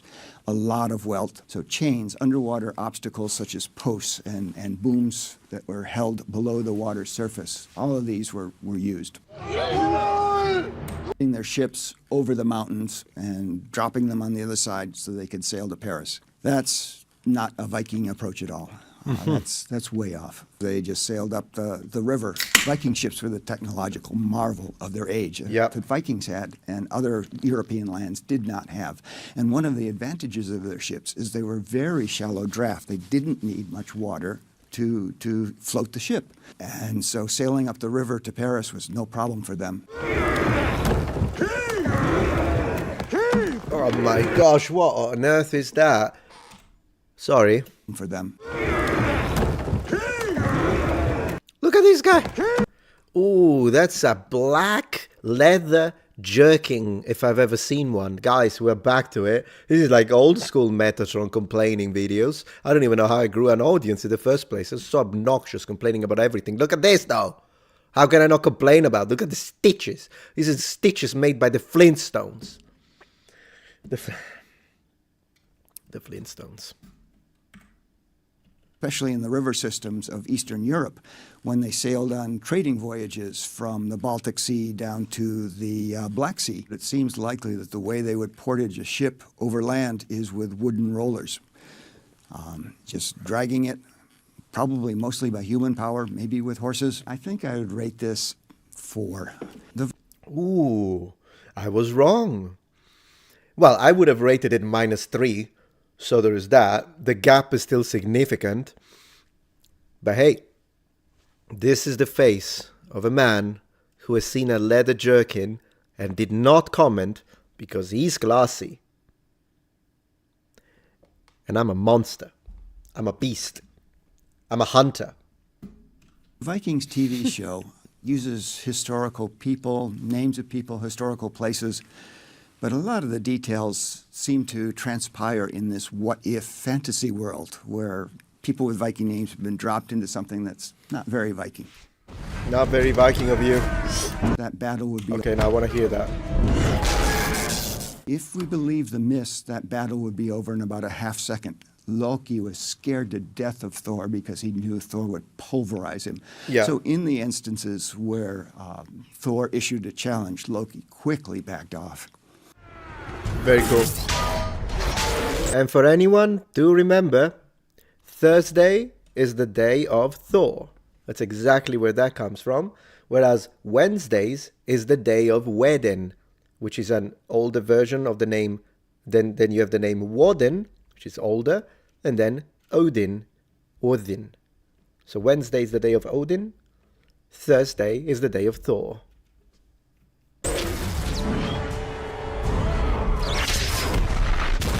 Yeah, so the Warhammer would not have been a thing in the Viking Age, except, of course, for Thor's Mjolnir, his special hammer. Yep. Numerous mentions of him smashing the skulls of his enemies with it. Probably they can, because of course hammer is a smithing tool. So it probably made them think, like, imagine if you can smack someone with this hammer, and then that was connected to Thor. Of course, it doesn't mean that they did use warhammers that looked like that. Of course not, but it's still interesting. Still interesting.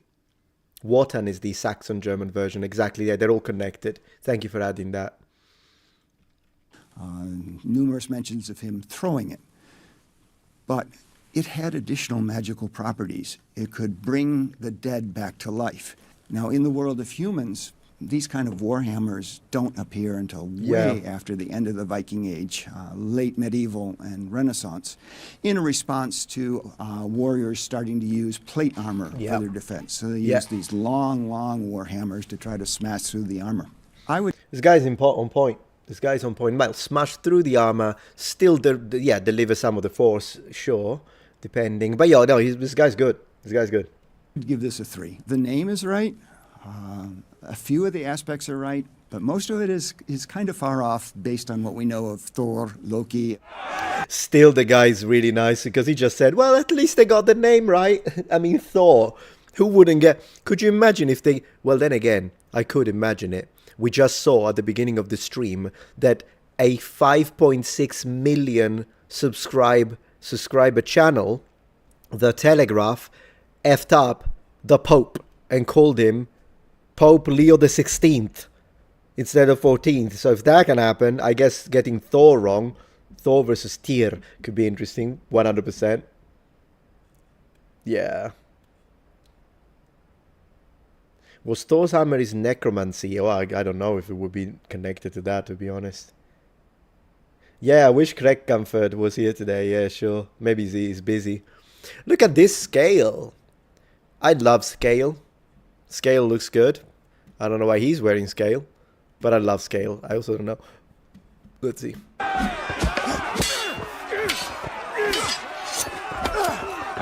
The axe had a very specific purpose in battle. This is a replica. Mm-hmm. And what that looks like a LARP axe. What's interesting about the axes, we'll listen to him first, because we need to give respect to seniority. And then I'll tell you something, what I think about bearded axes. it's intended to do is to split in two whatever it touches. What the sword has over the axe, the sword has maneuverability. You can change its trajectory as you're targeting. So if one target changes or becomes unavailable as the sword is in motion, you can retarget it and hit something else. With a two-handed axe, you can't do that. Once you set it in motion, it's going to hit.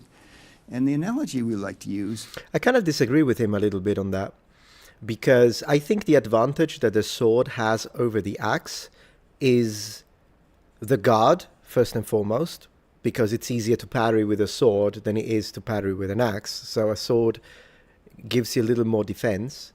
And then, of course, the sword is gonna...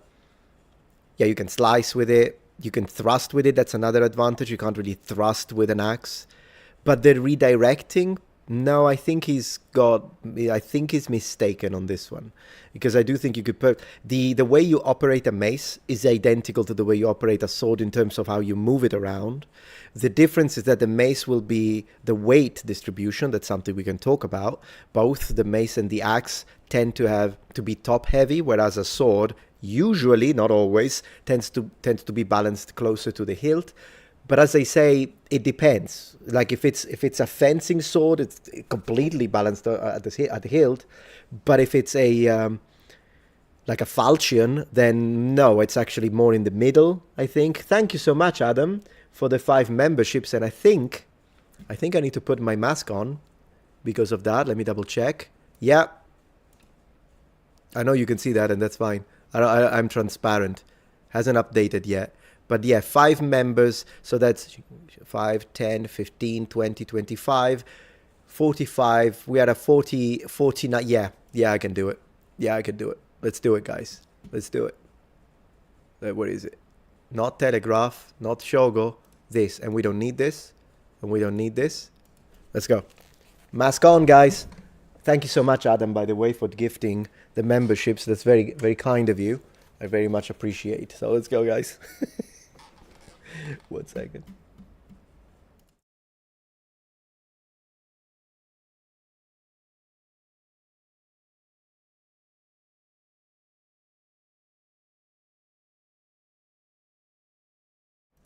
You know, it's funny. When I use this to actually make edit the reaction video, it's people be like, "Why is he wearing a mask now? Why is he why is he wearing a mask?" Thank you so much for the support. It's very much appreciated. All right, boom. Vega reaction. A sword is like a nuclear tip guided missile. You know that it's going to destroy what it hits, but you can retarget it after it's been launched in flight. But an axe is like an asteroid plunging through the atmosphere, hitting the earth, destroying everything, and killing the dinosaurs. Wow. The axe is a cutting weapon, quite simple. Yep. And using it in any other way than to cleave in two what's in front of it is probably an ineffective use of. Yeah, that's pretty good. Good point. Also, I wanted to say one thing I appreciate about bearded axes is that if you think about it, an axe that is used to fight, so a combat axe, a war axe, is thinner because it's supposed to cut through people. Whereas a tool, so an axe that is used as a tool, is thicker in the blade and therefore a little less wieldy because you're supposed to use it to cut through wood. And that's one big difference. I love bearded axes, but when you look at the design, they are relatively thin. And that's something that usually they get wrong in video games because they basically make war axes the same thickness as tool axes that are used for wood chopping. So yeah. Of the weapon. And we see that in the clip that a lot of hits with the butt, a lot of strange uses of the axe. I don't think the Viking would typically do that. So in a fight, they would want to apply pressure. You know, pressure, pressure, pressure. Pirouette. We do see examples of Vikings fighting with different weapons in each hand. But it's not common. Much more typical would be a weapon in one hand, shield in the other. Absolutely. And the shields were the primary defense of Vikings. You know, someone without a shield was thought to be defenseless. Viking duels were highly formalized forms of one-on-one combat with a strict set of laws and a strict set of methods for doing it. It was one-on-one combat where you could not move. The two fighters stood stationary during the fight, and it was trading blows. So first the challenged man did an attack on the challenger, then the challenger did an attack on the challenged man. And this continued until either somebody died or the first blood spilled on the ground below them. And duelers brought 3 shields with them to the dueling site. They would break. They knew it was likely that a shield would break. And so if a shield broke, they'd throw it away and pick up a fresh one during the duel. Yeah, he's absolutely right. And I wanted to say something else. Yeah, also, it hasn't been mentioned, but because we talked about the sacks, we talked about the sword. Swords were expensive, so only the very successful Vikings would have been able to afford them. So that's swords. Then you have the axe, of course, but one very common weapon that was used by the Norse was the spear. And we never see it. Like in movies, video games, you never see it because you're like, no, the Vikings used the axe. But no, in reality, the spear was probably, in my opinion, it may have even been more common because we have mentions of Dane warriors, specifically like bodyguards that were using the Dane axe, the two-handed, sure. But axe and shield, it was a thing. But in battle, I think spear would have been more common in the hands of the Norse. That's what I think, at least. Yeah.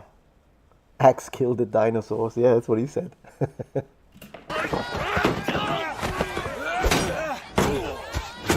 So what we see in this clip is a shield being swung around wildly, like a knuckle duster.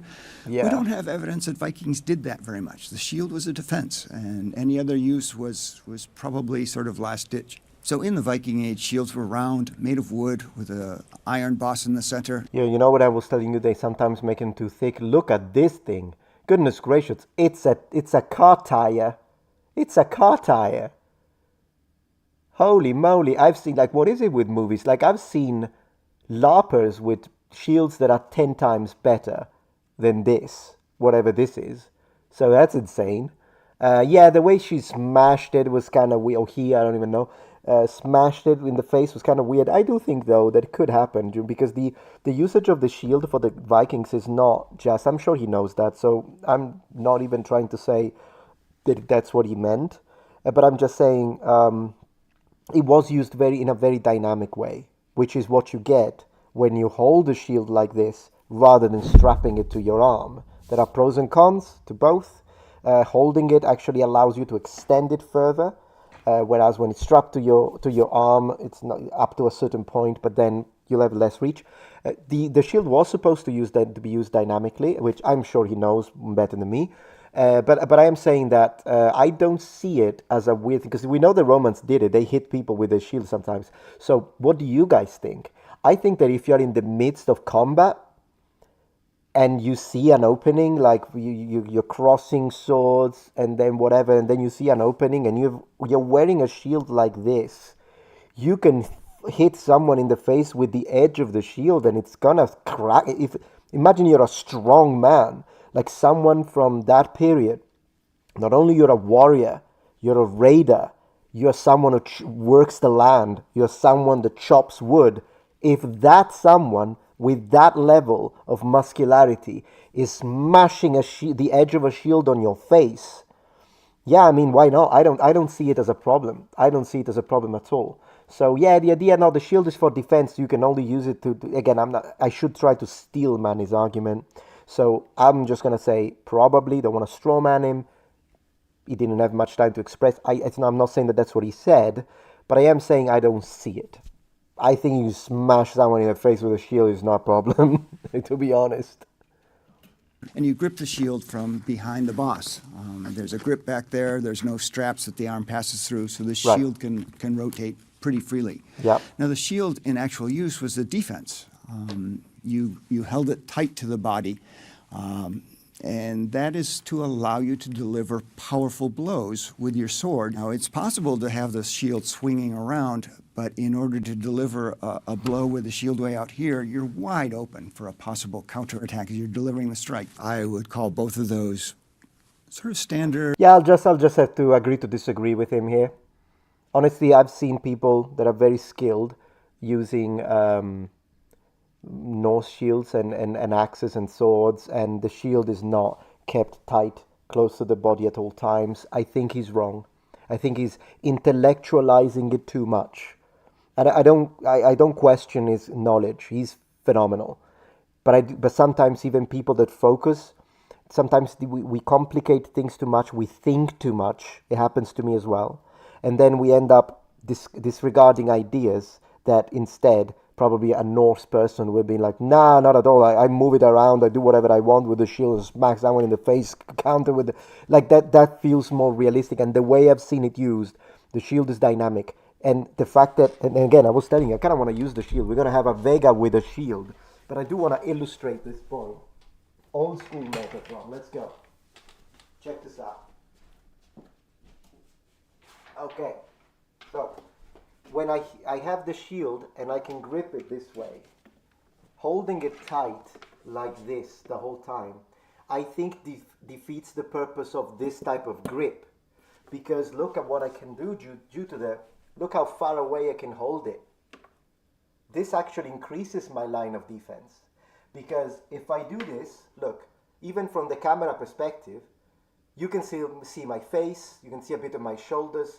Look at what happens when I put it further away. You can't see anything. This means my lines of defense are actually wider when I keep the shield. So that's how I would fight with a shield like this. Not that I'm a fighter, but I'm saying I would hold it kind of middle and to the side rather than like this. Would hold it like this with my sword, mace, axe, and then you can pivot. At least for what I've seen, and this is not me making stuff up. This is me for what I've learned from people that are more knowledgeable than me when it comes to this topic. So just wanted to share that with Vegas Mask. Yeah.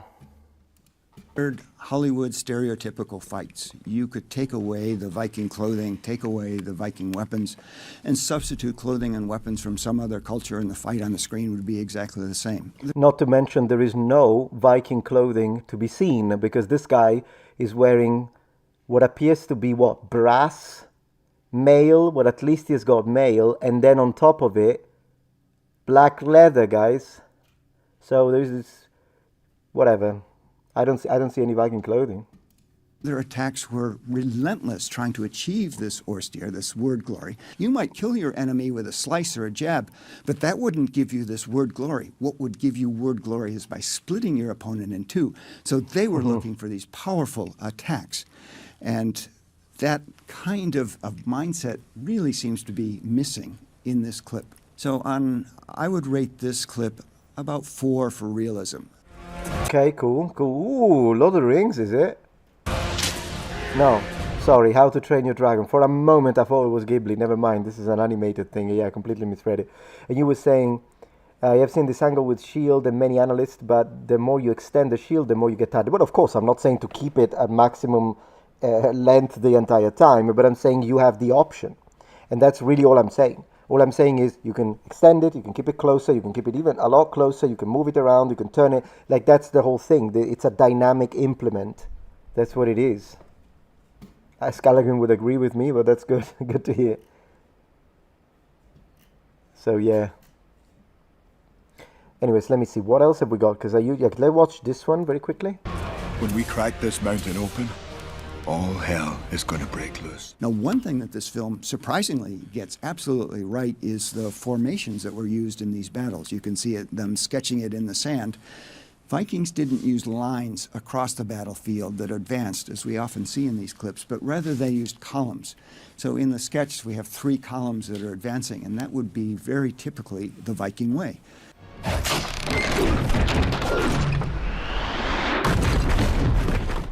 There's actually extremely limited evidence that Vikings used catapults. The projectiles Vikings preferred were, of course, arrows, spears, and the king of Viking weapons, stones. What is that? The strongest and most capable fighters would be at the very tip, along with the person holding the battle standard. So this would be the king's hirth, his bodyguard.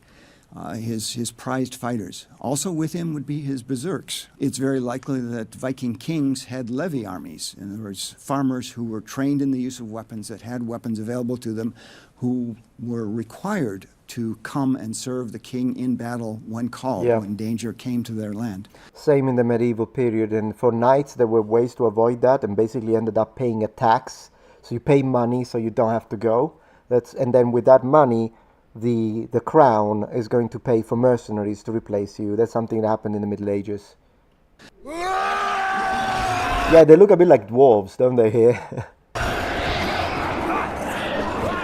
They're wearing very stereotypical Viking helmets with horns.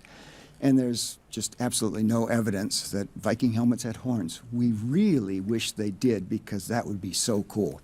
Way before the Viking Age, there's pictorial sources that show ceremonial helmets that did have... Oh my gosh, ceremonial. Ceremonial, guys. You know, I hate that word. Ceremonial means the archaeologist hasn't got a clue what that is used for. That's translation for ceremonial. Elaborate horns. But that wasn't Viking. The typical Viking helmet was a simple bowl with some sort of guard over the front of the face.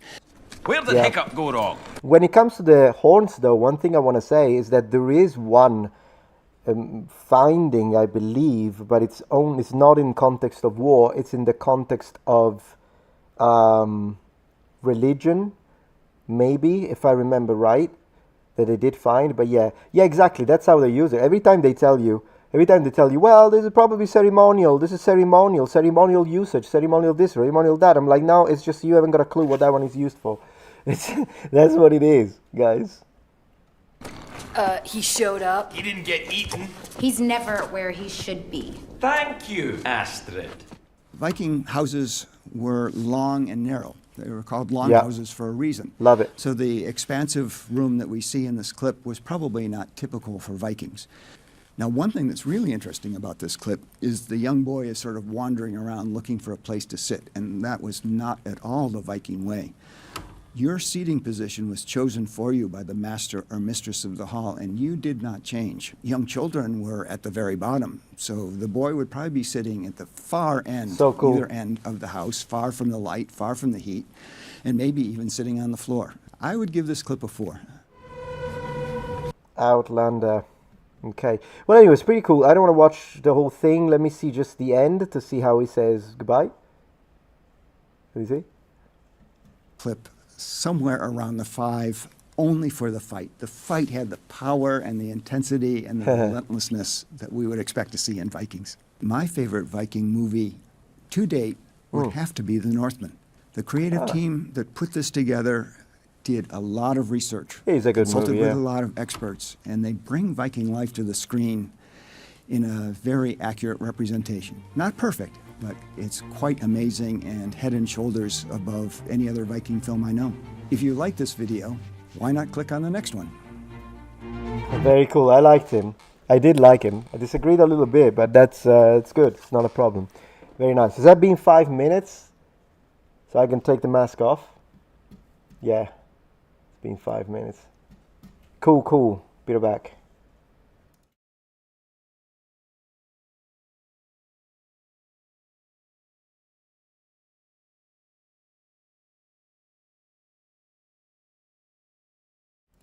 All right, we're back, guys. As usual.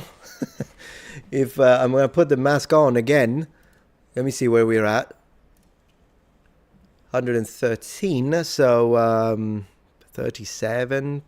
Yeah, if the next donations get up to about 37, or the same with memberships.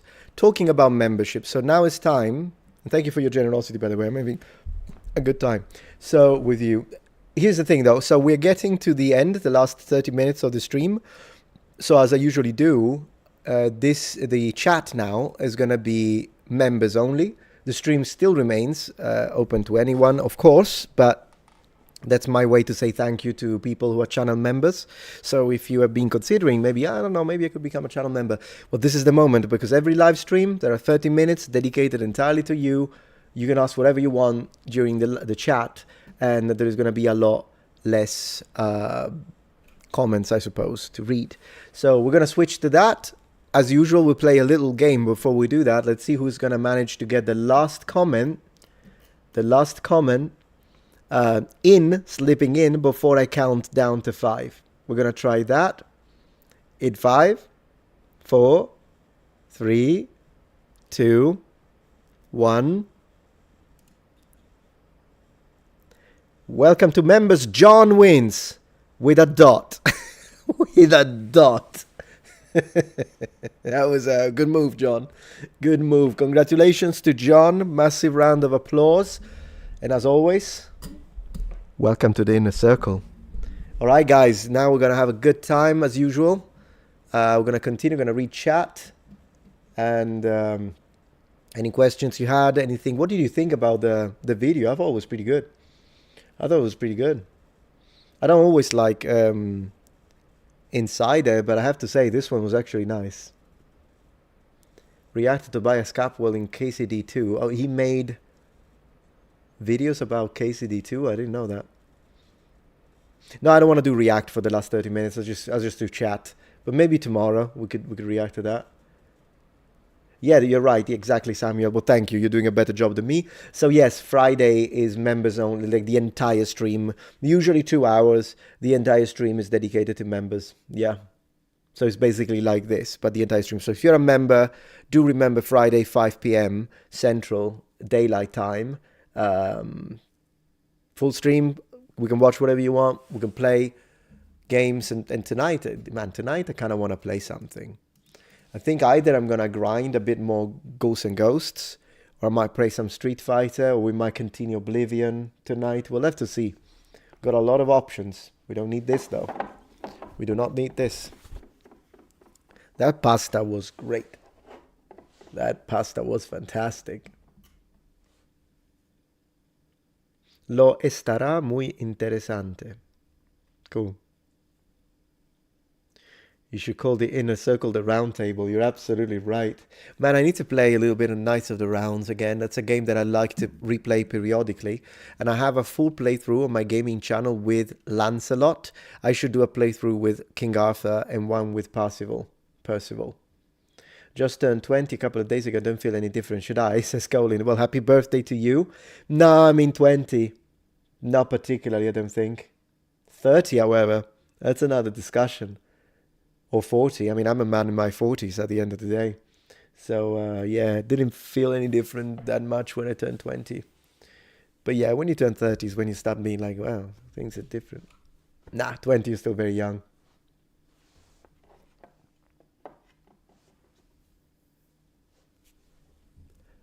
In the meantime, let me close a few tabs. Man, I kind of want to play Majora's Mask. I never played it. I only played the original Zelda, the Ocarina of Time. What a timeless classic. But Majora's Mask, I didn't even know they made it.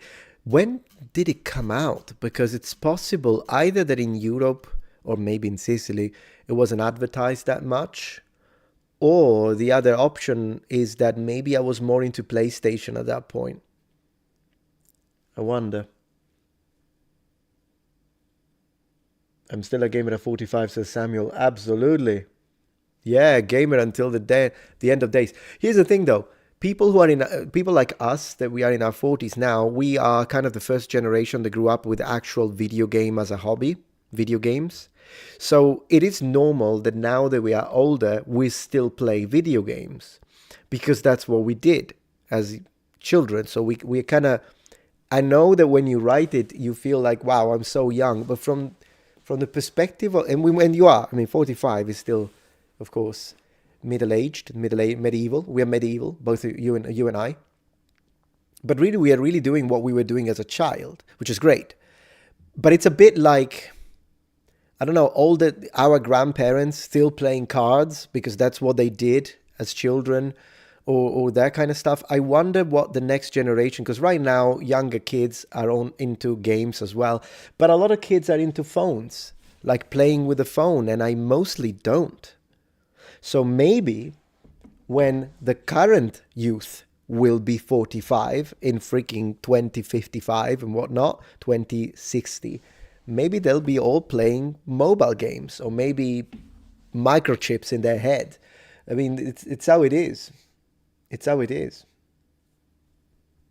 It's also why when you see, isn't it fascinating when you see people like in the early 1900s and the children are dressed the way old people are dressed for us?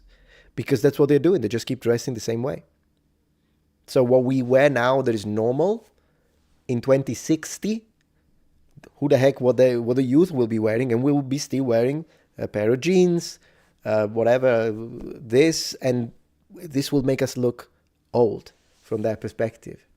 It is fascinating.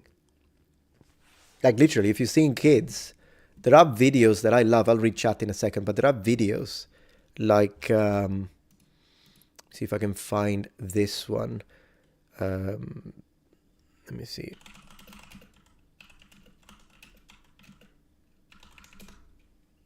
Let me see if I can find what I'm talking about. Yeah, there you go.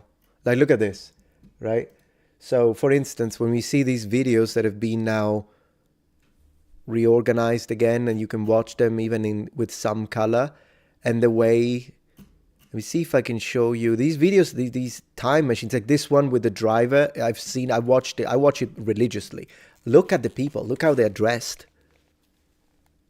Let me see if we can. I don't know if it has audio, but one second. No, it didn't. It doesn't have audio. Well, of course it doesn't have audio. What a question. Look, everyone has a hat. They're wearing their suit and ties. This is 1911, guys. Fascinating. Still horses on the streets.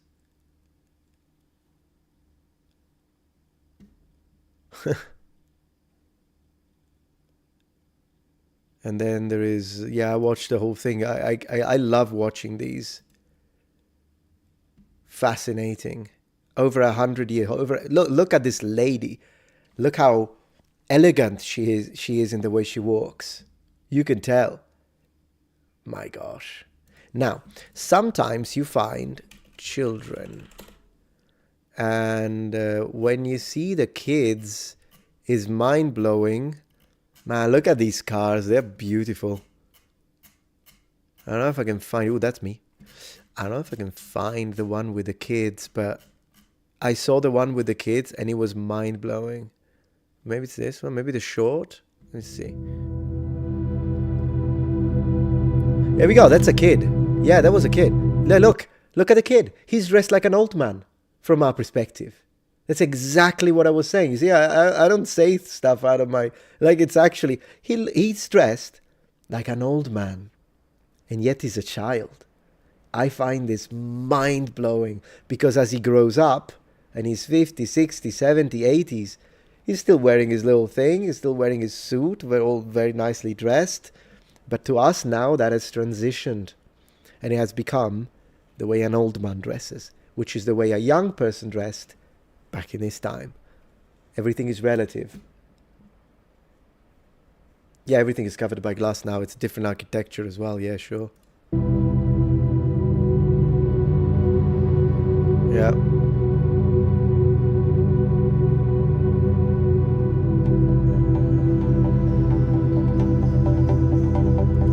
The kid was still smiling. Probably because like the camera is massive. Like the camera is probably huge. And so it's got a cool new tech, right? New tech for them. I've been trying to create a habit out of reading lots of books, mostly history books. That's a fantastic habit, Colin. Thank you, Nova, for becoming a member. I love your name. Everybody here listen to Flames? No.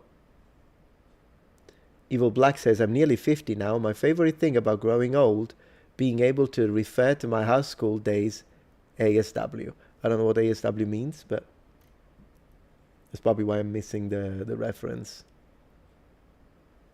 How are things on Twitch? Some Samurai Showdown. Ooh, that's a game I need to play sometimes. Lord of the Realm 2. No, never played it. Is it good? Thanks. Sorry, I wanted to become a member earlier, but couldn't figure out how to. Oh, I'm glad you did. Welcome to the circle. Appreciate that. Thank you. The only thing we need to be careful with it, because we had some pizza, right? Sorry, we had some pasta, we had some bread. It's nice to be in the inner circle, Knights of the Round Table. Just have to make sure we don't turn into circumference, because, you know, just don't turn into circumference, and then we're good. We need to finish Shadow King. Cool, cool. Very nice. Shadow King. Is there a Lord of the Rings one? I don't remember.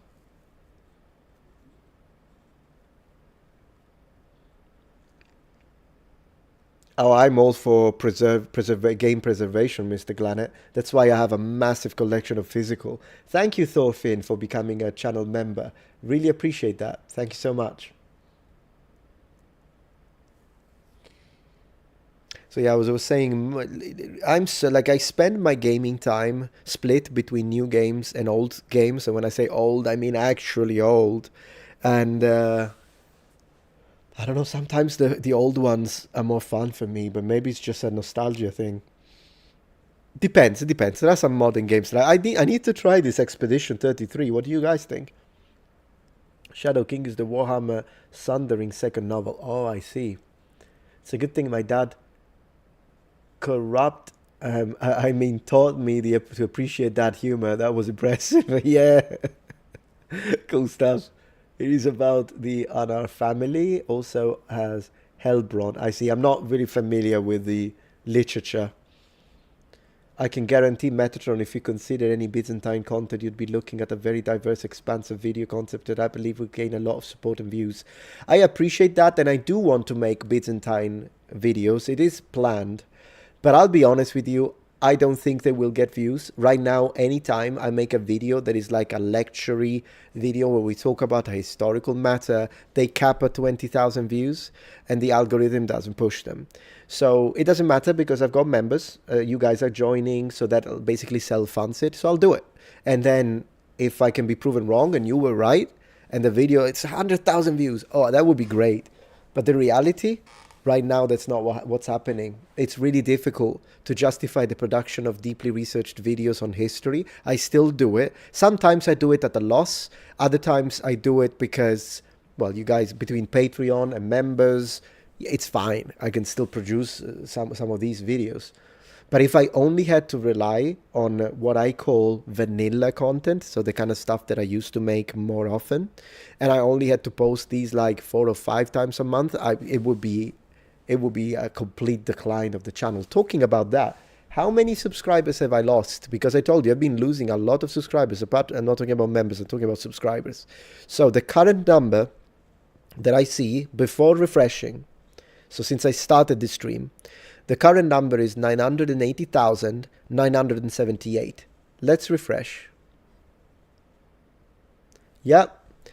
Instead of 978, now 933. So over 50 people, around 50, 40 people almost 50 people unsubscribed just while I was live streaming now. And another almost 100 this morning. So 150 people unsubscribed today alone. Isn't that great? I don't know what's going on. And I think they messed something up, because I know that yesterday they implemented a lot of changes on YouTube, but something is weird. So I appreciate anyone becoming a member, and I also appreciate as we try to go through this nonsense, because, I mean, if tomorrow or the day after you see 979,000, you know what's happening. And that's why I have to apologize to you, but you'll notice that on every single video of mine, I will be a little more pushy when it comes to reminding people through call to action, to be like, hey guys, if possible, please subscribe to the channel. I gotta do it. I try to make it funny. I'll try to make it short. I'll try to not do it too many times on a video, but I have to do it. I have to start doing it more. Usually I don't do that many call to actions, but I have to, because I don't want to bother people watching, but I have to do it because 150 people disappeared into thin air. Yeah, something strange. Are other YouTubers experiencing this? I don't know, Nova. I'm going to send a message to Shad, to Scalagrim, to a few other creators, Jason Kingsley, and see if they have experienced this in the last few days. Because for me, literally, it doesn't matter what it is. If it's a history video, it will kill 15 subscribers right off the bat. The moment I post it, 15 people go away. If I post a little like controversial video, same thing. I post the only video that actually brought in a lot of subscribers is the one I made about the Pope, but on that video I did a call to action. I said please subscribe, and then I also got a lot of views, so it makes sense. But a regular uploads that it's between 30,000-40,000 views right now takes away subscribers. I don't gain subscribers when I post it. And as you can see, I go live. By the time I'm done with the live stream, we had a good time. It was a good live stream. By the time I'm done, 60 people are gone.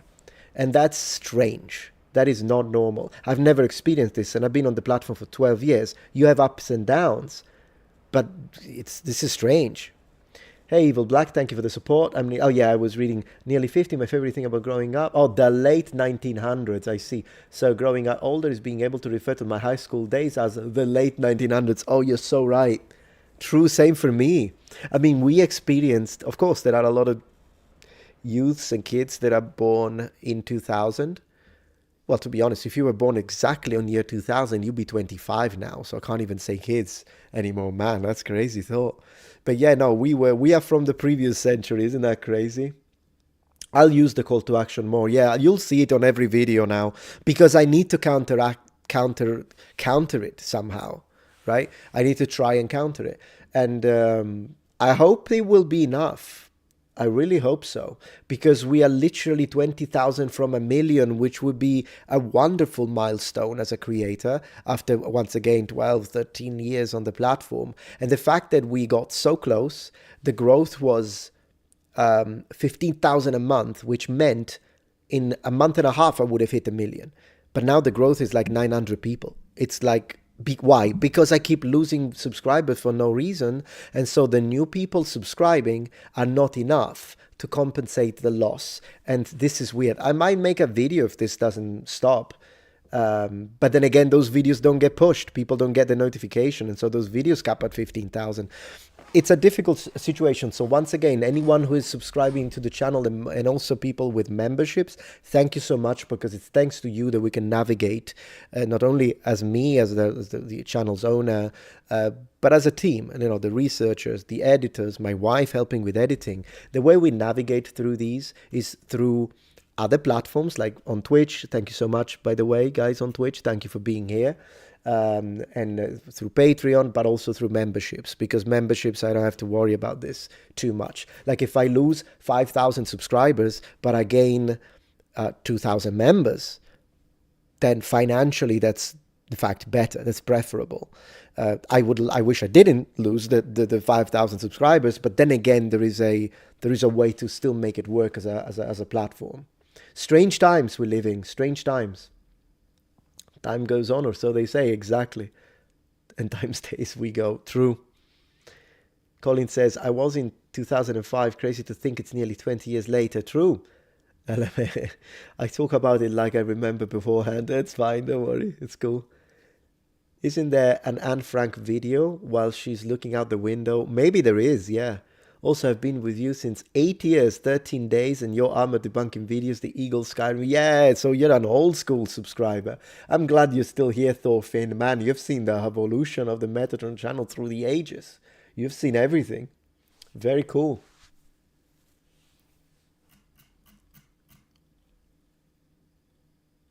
Yeah. Initially, renting a game will be cheap, luring people in, and then they will gradually increase prices. In a few years now, gaming will become renting only. That's what you think?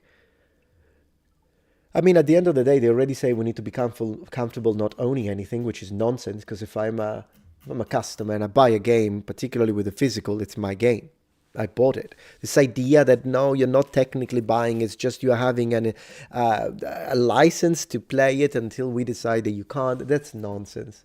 I really hope that all that stuff just stops working for them. I think we've been watching you for 10 years. Wow, Daniel, that's like almost the entirety of the channel's existence. It's a shame you can't watch music videos without getting dinged. True, Dream. Very true. Yeah, it would be copy claimed so fast it would make us head spin. 100%.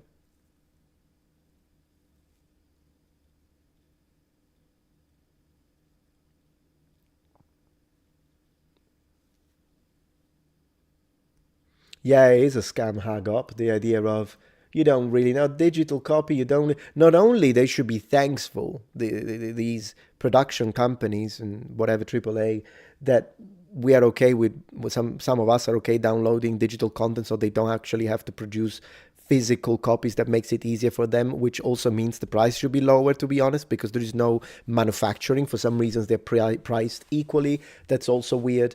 But in general, this idea that, yeah, like, oh no, but it's digital, so you don't own it. You could play it, but then we stop it or we'll block the server. You can't play it anymore. It's like, it's just wrong.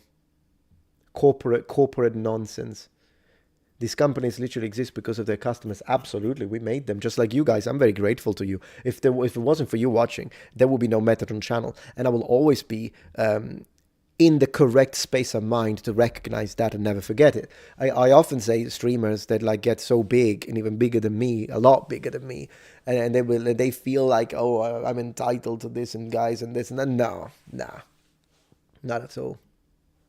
Pisses me off when I see that. Do you have a general idea? It got to getting copy claimed a few times. But yeah, generally it's movie clips, it's music. When it comes to video games, you just got to be careful with Nintendo. Generally speaking, games are fine. You can even use the music from games. Like you can use the music from Skyrim without getting copy claimed, for instance. What else? Sometimes if you like react to a show, they might copy claim you, but regardless, you will win every single one of them because of fair use.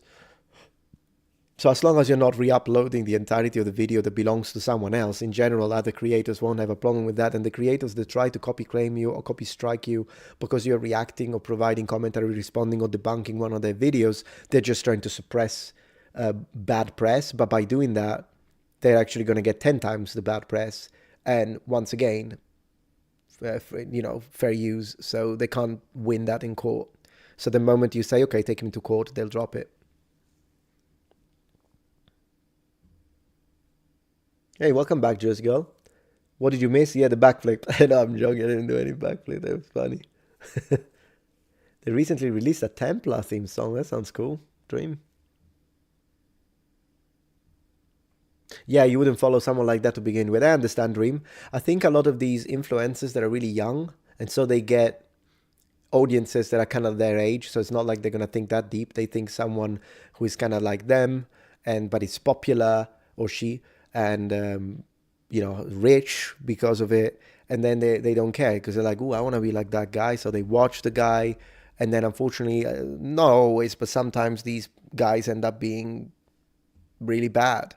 Like, well, I don't remember the name of that streamer right now. I can't remember his name, but that streamer that was like filming himself driving a freaking Ferrari, Lamborghini, whatever the heck it was. So already the amount of money that this guy makes with his whatever the heck, and then he's filming himself being stupid in the highway and caused an accident, destroyed the car, and he was with his friend in the car. And as he gets out, instead of asking his friend, are you okay? You just said that terrible, the car is wrecked. No, he says, oh, film me, bro, I gotta film this, bro. I'm like, what the hell? That's this guy. If that was my kid, be like punished for the rest of your life until you're an adult, then you can do whatever you want. But you know what I mean? It's like there's something wrong. I think sometimes money gets to your head, not to mention social media sometimes, particularly on TikTok, rewards bad behavior. And they shouldn't. These platforms shouldn't. If you go and harass people and on a nuance, and people are working and you go and harass workers, or you go there and say, do you know who I am, that kind of stuff, and then you get money because of it, no, that should be, then it encourages it. And so other kids will be like 13, they see that, then they want to emulate it because they're being rewarded for bad behavior. It is anti-educational. And I say that as an educator. Anti-educational. Yeah. Yeah, it is difficult to, it's difficult to own a house these days. I feel very lucky that we managed to get this mortgage. I had to wait 3 years because I'm an immigrant. So as an immigrant, I needed to build credit score in the US. So the government kind of told I had to wait 2 or 3 years. I think it was 3 years of tax returns. And then after they see, okay, this guy has a consistent flow of revenue. He has paid taxes, no problems with the IRS, good credit score. I don't have debts. Credit cards, I pay them every month, not in full sometimes, but I pay them every month. And so they were like, okay, you're allowed to buy. And that's when we started looking with my wife and we found this house. And the mortgage was accepted, luckily. And we're here. But yeah, it's a difficult time right now. Yeah, Johnny Somali is another one. I wasn't even talking about him, but he's horrible. But I think he's gonna face prison time. I was reading like 30 years or 35 years in prison in Korea or something like that. That guy's out of his mind. I'm starting to think that guy's got something wrong with his head. It's not normal.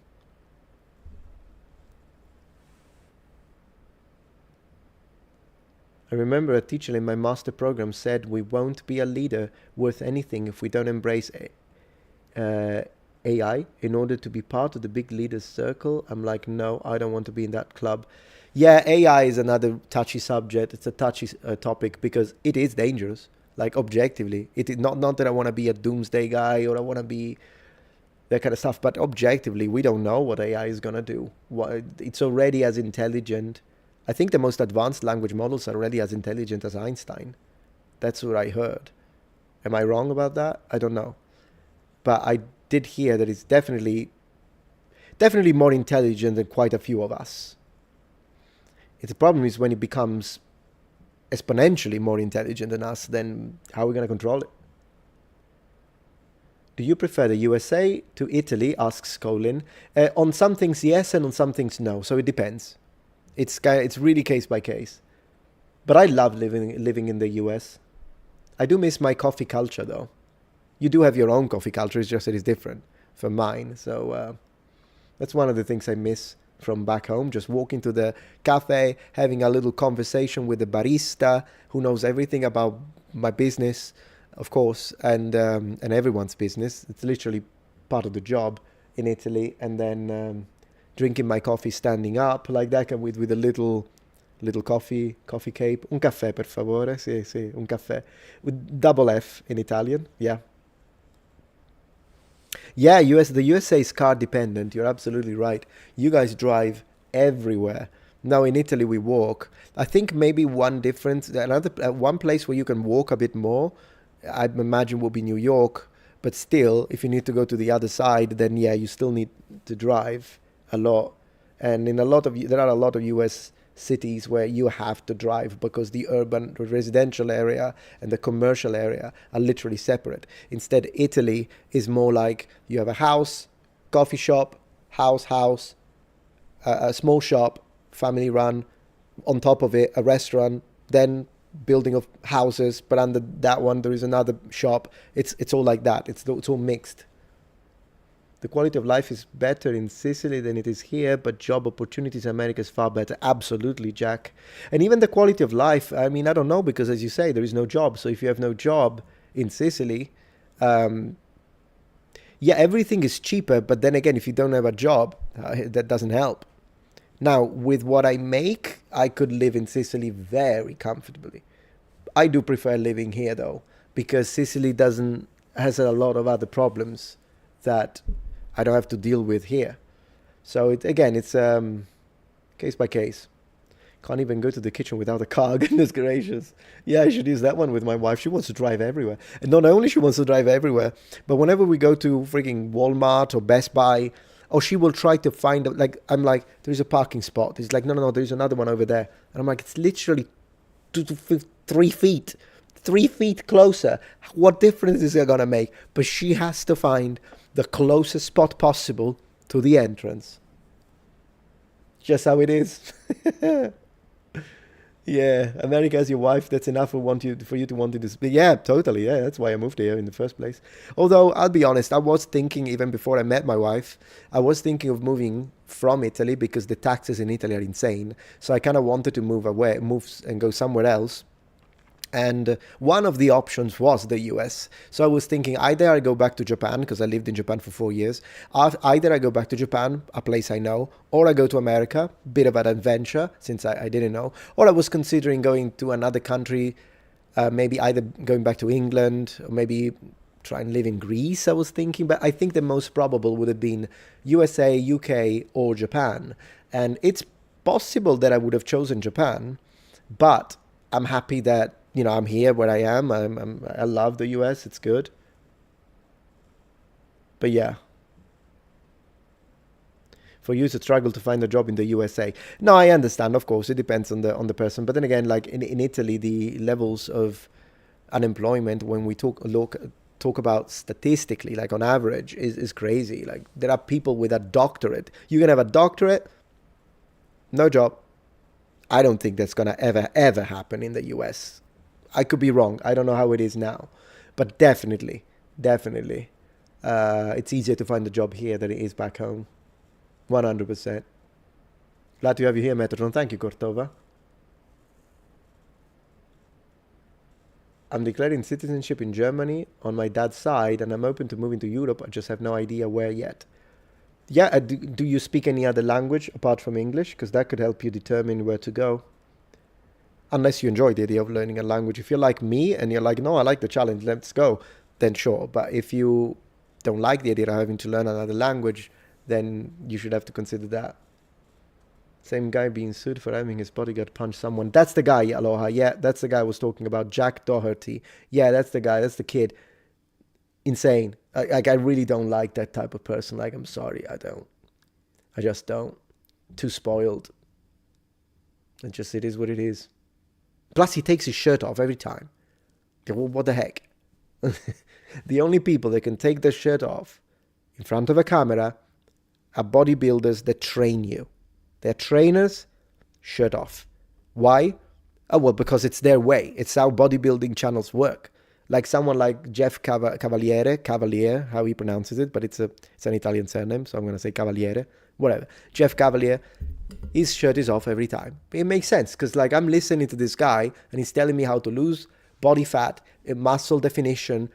The moment the shirt is off and it looks like it, I'm like, okay, yeah, this guy's legit. He knows how to do it. It's just how it is in fitness channels. But to me, those are the only people that can take the shirt off, film, and I'll be like, yeah, sure, cool. Part of the job. Absolutely. Because unfortunately, your information could be good, but if you don't look the part, it would be like imagine if I was going to tell you how to reach fluency in another language and I don't speak any.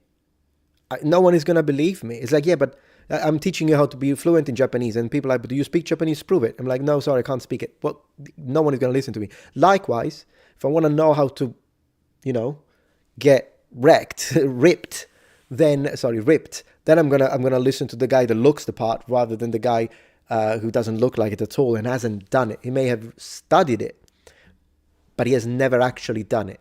So I don't know if he knows how to overcome the mental plateaus. I don't know if he knows it because he hasn't done it, but someone has done it, I'm gonna believe it. And so that's the situation. But this guy takes the shirt off, show off what? It doesn't even have muscles. I don't even know.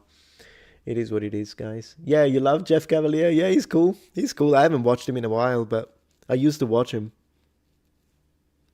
Very to the point. He always sounded legit to me, like not someone who was trying to say weird stuff.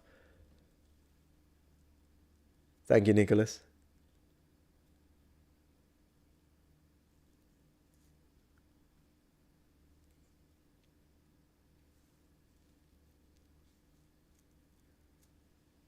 Italian immigrants, mistranslated sugo to gravy a long time ago in the East Coast. Really? Yeah, sugo just means...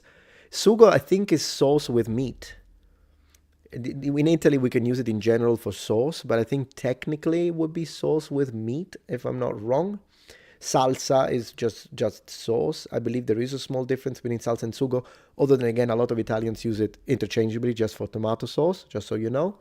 Gravy, I would translate it at brodo di carne, like meat broth, maybe.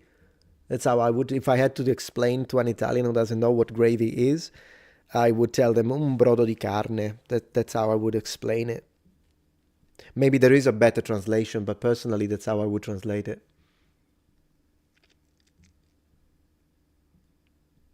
It's fine that you can disagree, Sledge, but the fact is that numbers, I'm talking about the statistics, a lot of people think like me when it comes to that. So when you're trying to grow a channel, if you never show an exercise, if you never show your muscle, the public, because this is YouTube, remember, I'm not talking about you're at the gym and a professional trainer, then you don't need to, of course.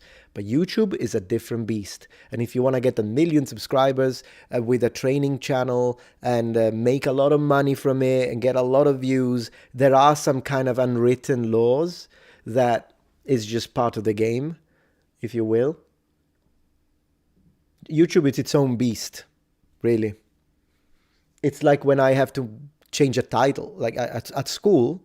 If I have a lecture on the ancient Romans, I will tell you the life and deeds of Roman emperors in the first Principate. Great. If I title a video like that, it'll get 0 views. You get 8,000 views cap. So I have to say, and I'm not saying that you have to, I mean, some people will say what the third emperor did will blow your mind. Yeah. I mean, I try to kind of find an in-between.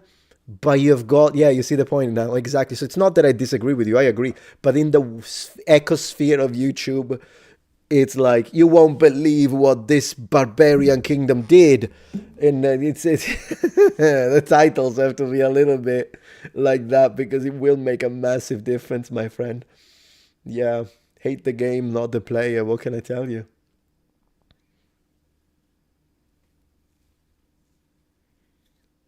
And that happens too, Colin. Yeah, the grifts and stuff with, yeah, true.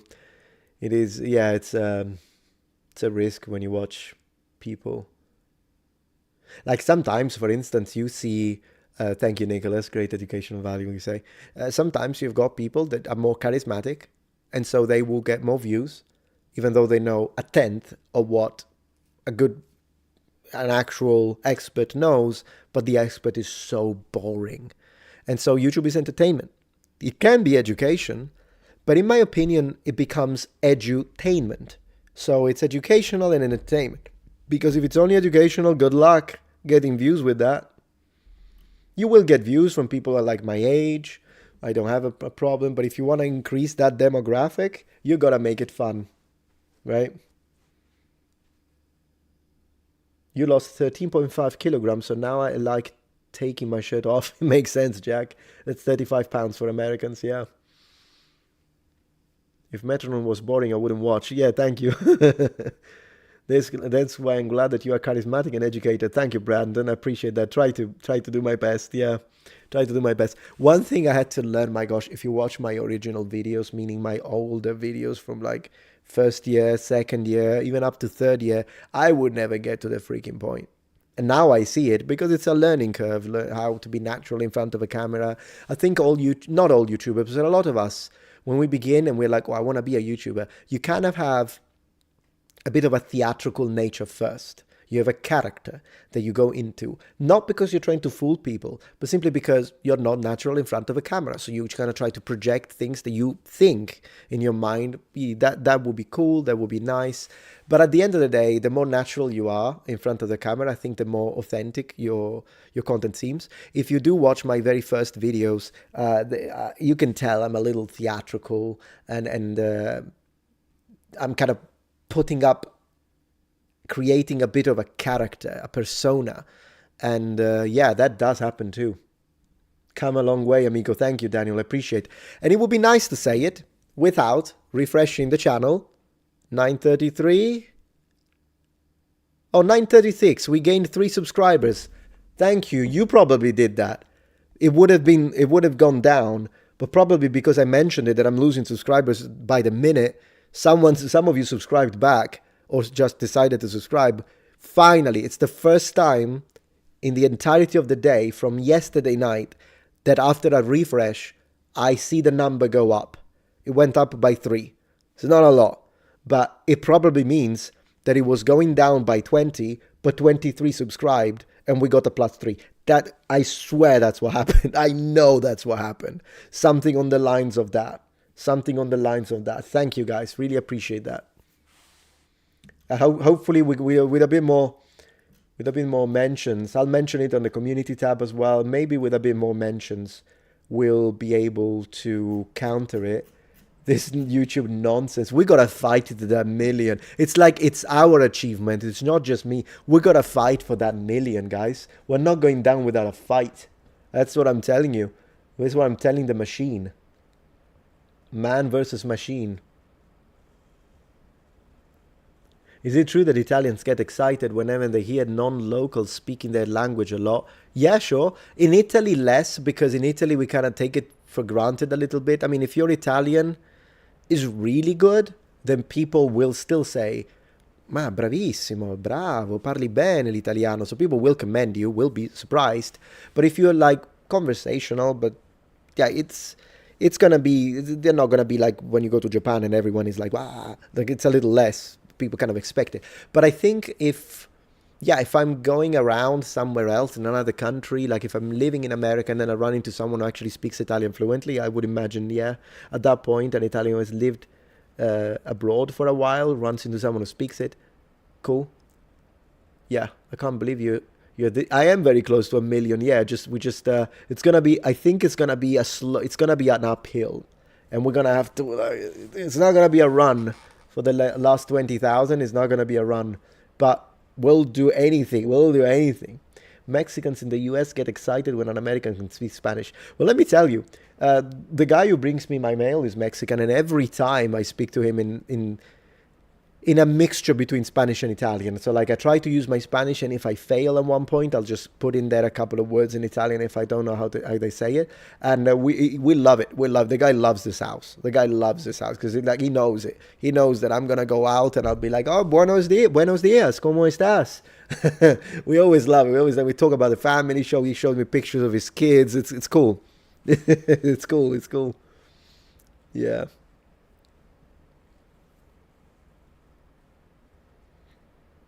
The March of the Muppets. Yeah, totally, Daniel.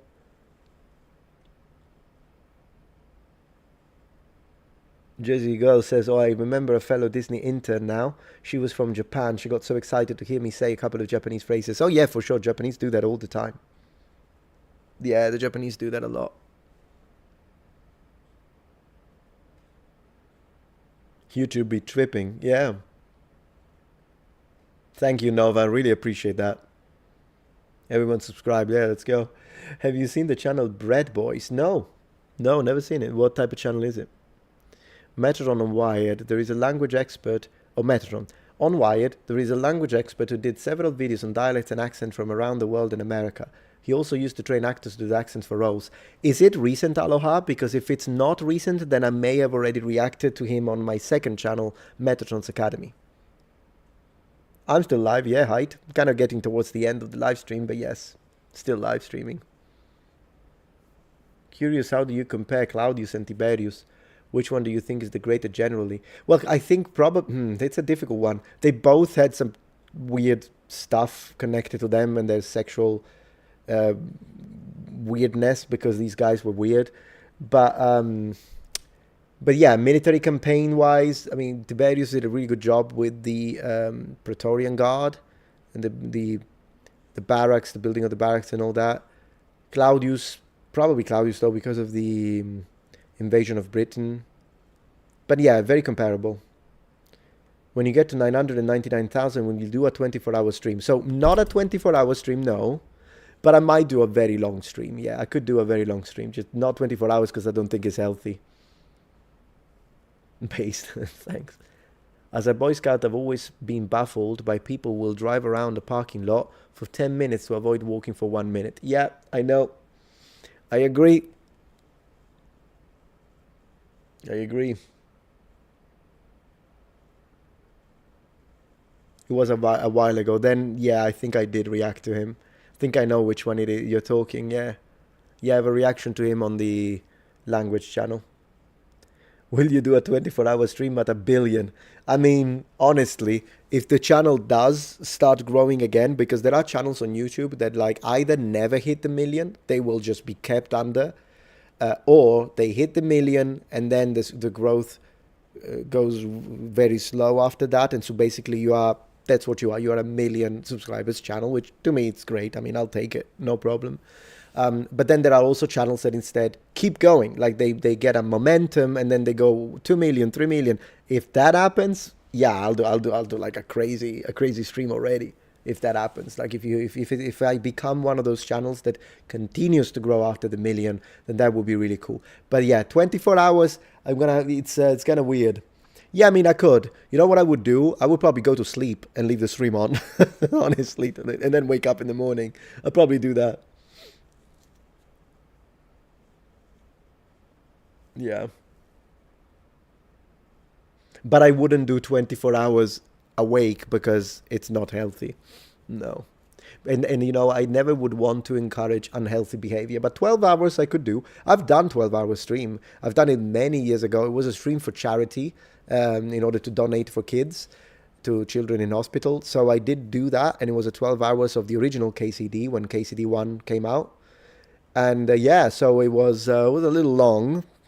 So I think if I had to do, because the other night we did an 8-hour stream, as long as it's varied, and I'll do a little gaming, little chat, little react, little something else, another video game, read some articles, then it's easy to do a very long stream, in my experience. If you only do one thing, like if I had to do 12 hours of continuously reading chat, that could be a little tiring. But I think if I can like today, if I can do, hey, let's watch a little video, or like, hey, let's put up a video game now, let's play a little bit, then I think it's a lot easier to do very long streams. 100% at that point.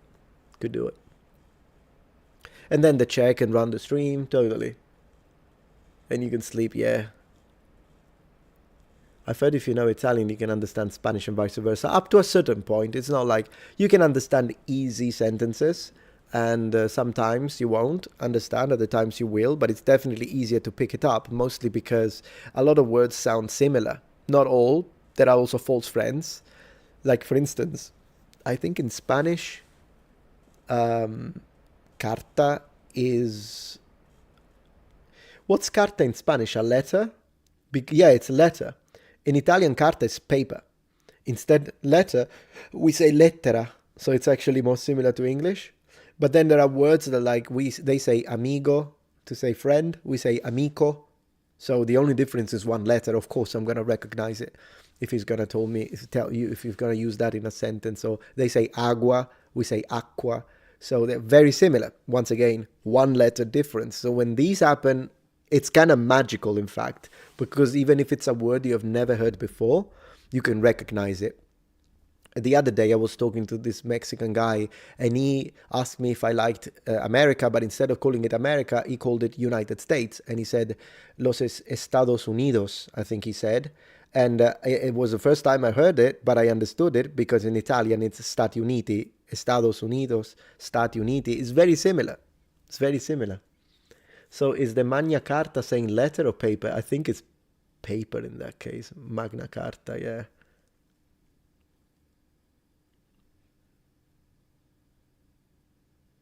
So that's what carta is, I see. Or a charter, yeah.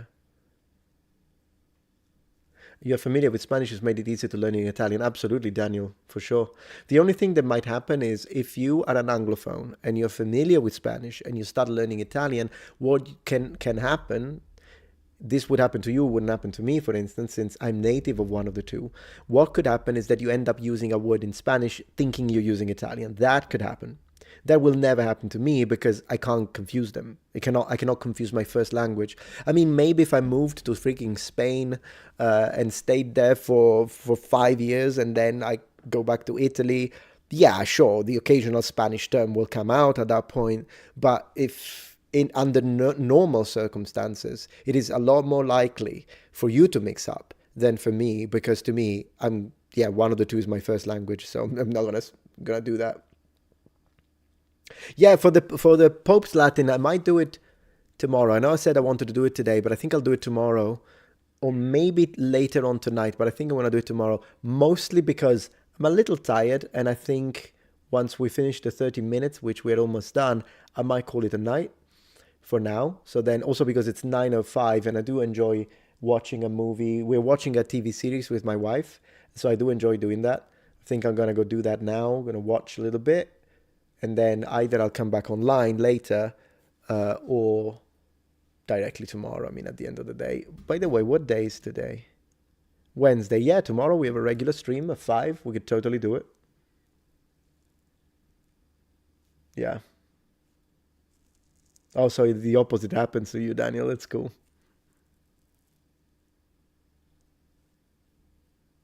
Yeah, the States. It's another way to say it, sure. I'm Canadian, we'll call it the US, America, or just the States. Sure. Fairly often people will just say heading stateside. Sure, yeah, that makes sense. Cool. And stateside actually sounds pretty cool, yeah. It's interesting that America can mean the United States, but if you use it geographically, then it's all America.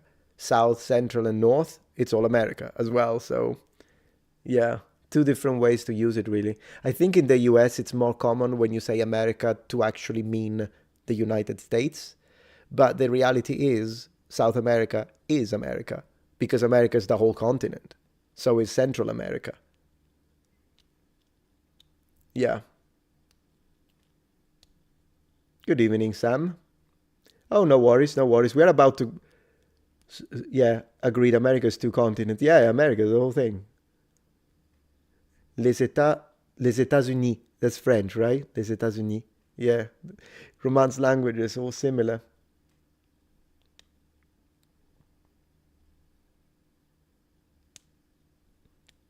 How do you pronounce? How do you compare Italian, Sicilian, Spanish, and Maltese? You mean Maltese?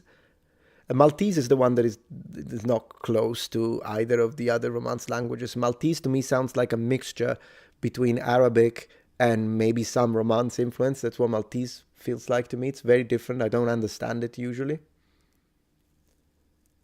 Italian, Sicilian, and Spanish, yeah, all related, really.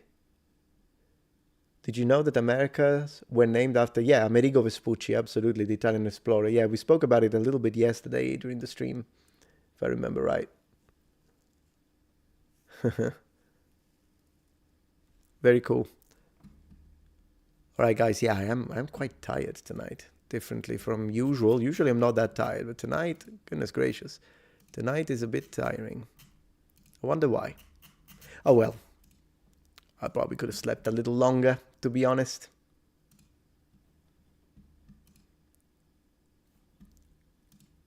All right, guys, so last couple of minutes just to say thank you to everyone. Thank you for joining the channel, of course. And thank you, everyone, for being here, watching the stream. I think we had a good time. The pasta was good, so that's always nice. And after having said that, yeah, I think I'm going to go relax a little bit, sleep. 4-hour stream, absolutely. My pleasure, my pleasure. It was good to have you here, guys. Thank you, thank you. Normally, I would have continued a little longer since I have now reactivated full chat. So normally, I would have continued a little longer, but I'm genuinely tired tonight. So I think I'm going to call it a night. But thank you, guys. And I will see you tomorrow. Have a good one. Bye, and bye people on Twitch as well. Always a pleasure. Thank you, Vote Shall. Appreciate that. And Drumstick Empire, good to see you. Good to see you. Have a good one. Buonanotte. Ciao, ciao. Thank you for your generosity. Ciao. Bye, Thunderwing.